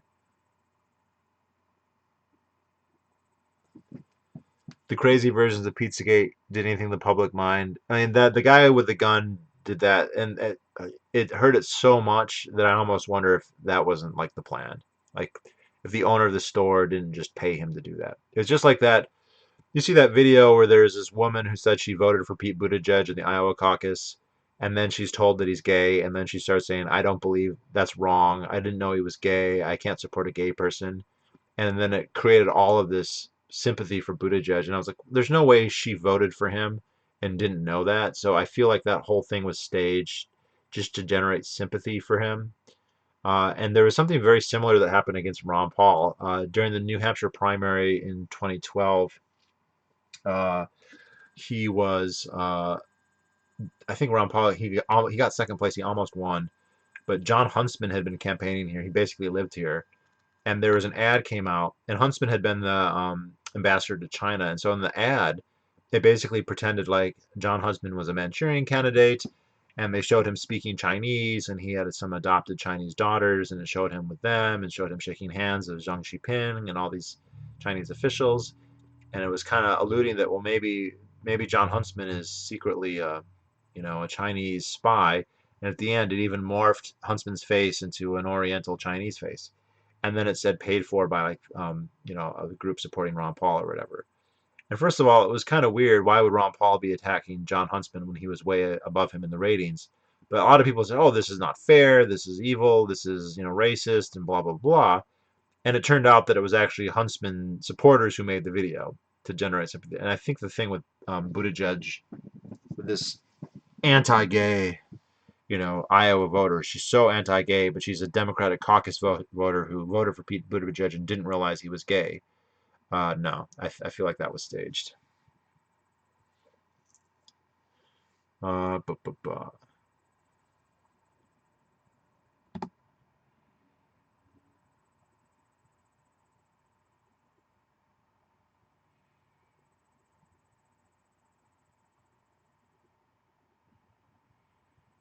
a strange fixation with Molyneux. I hate watching his videos. Yeah, he has that power on a lot of people.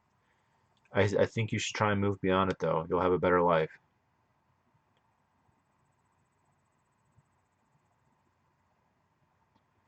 Obama was a Saudi plant. No, he's the CIA president. Uh,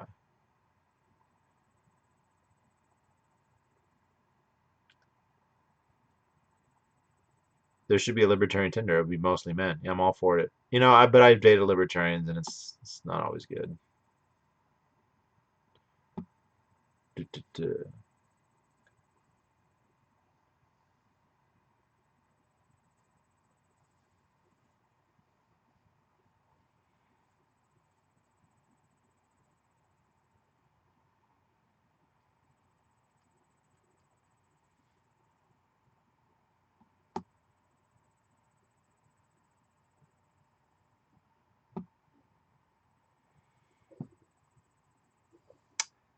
Yeah, he's an actor. I haven't looked into it, but it wouldn't surprise me.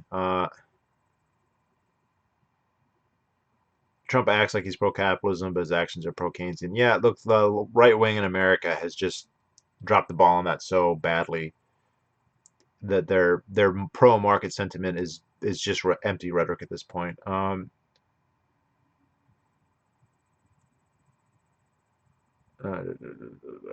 we're getting to Epstein. We already did Epstein, people. Come on.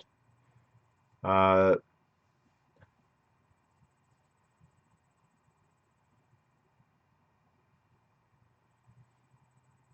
aren't they all CIA presidents since 1947?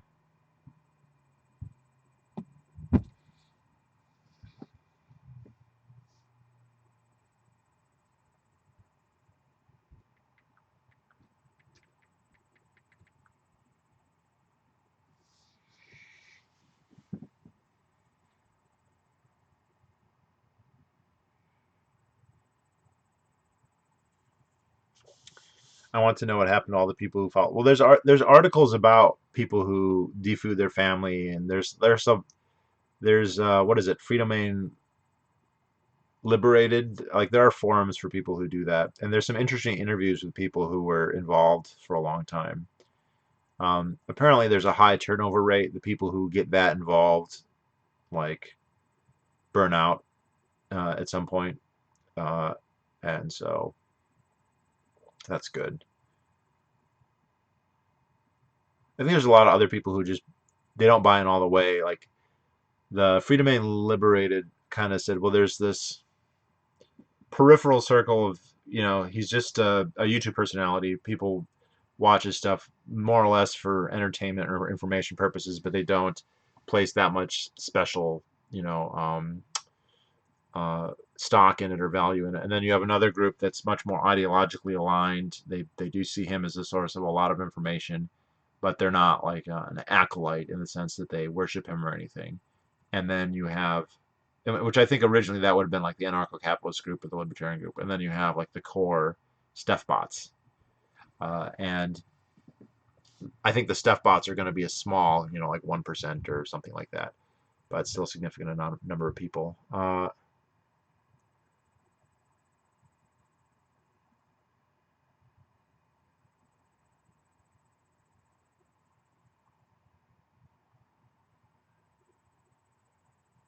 A lot of them have media stuff on YouTube channels of both. Yep, I've watched a lot of that stuff, and there's probably more that I haven't seen because I don't go actively looking for it. Uh,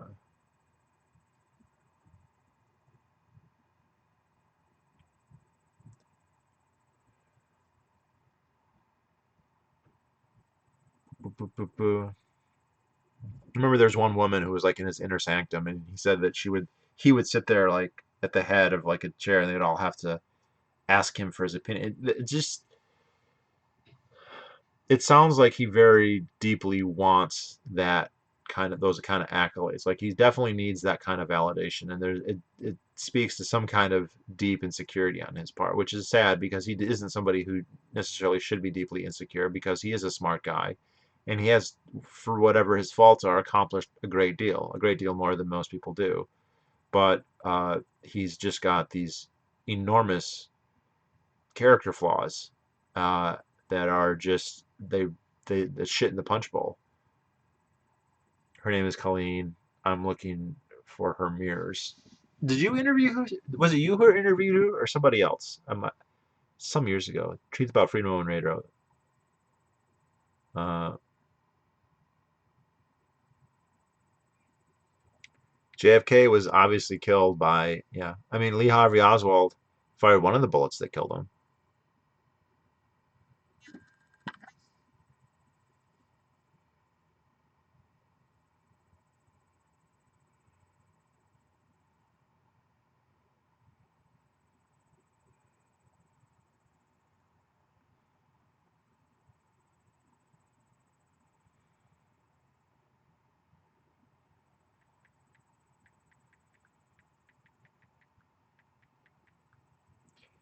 Maybe I can hook up with one of these guys and they can give me the inside scoop of what's happening with the DNC tonight.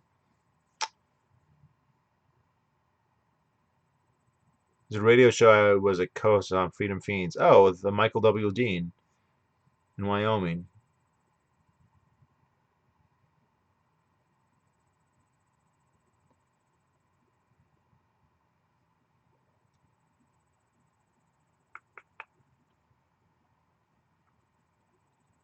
there's a whole bunch. I mean,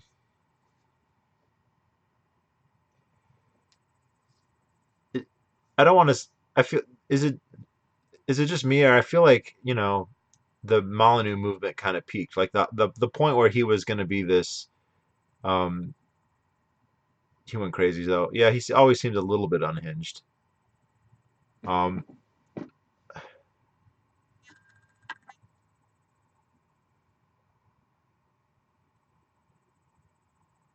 Pete Buttigieg, yeah, is Pete Buttigieg on Grinder? Let me check. Let me look at my new faces.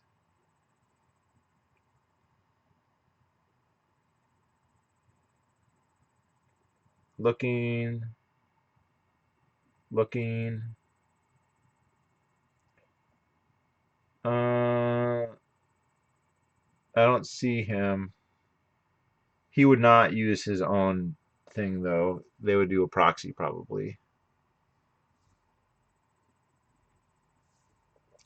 But I think Molyneux like jumped the shark a long time ago, and maybe it's just because I feel that way about him. But I think the number of people who are like enthralled by his personality cult is probably not as I think it peaked a while ago, but I'm not sure if we even have numbers on that.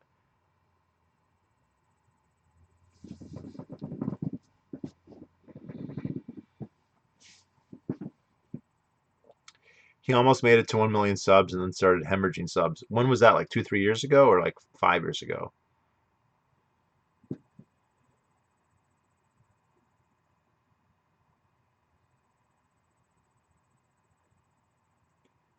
Is it constitutional for the president to fire everybody in the FBI and CIA? So I don't. They might not be able to fire everybody. They can reassign them though. So they could just reassign them all to go like I don't know, count ice cubes in Alaska.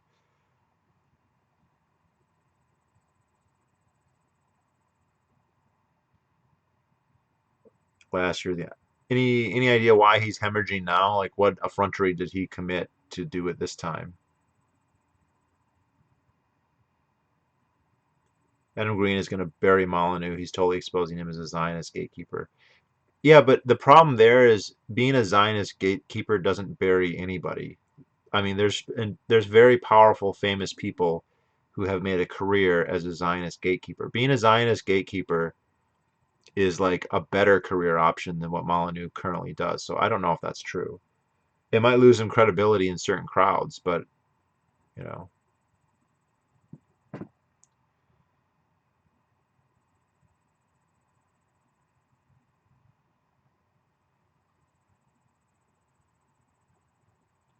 Molyneux peaked when he was doing his truth about videos. He's still doing truth about videos. Everything he says is the truth. If that's not narcissistic, I don't know.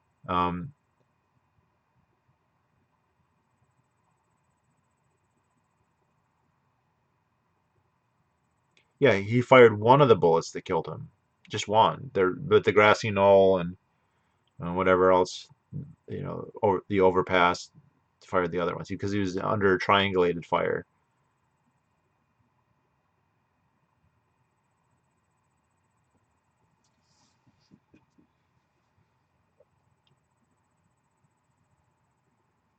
All right, guys. Well, it's 11 o'clock.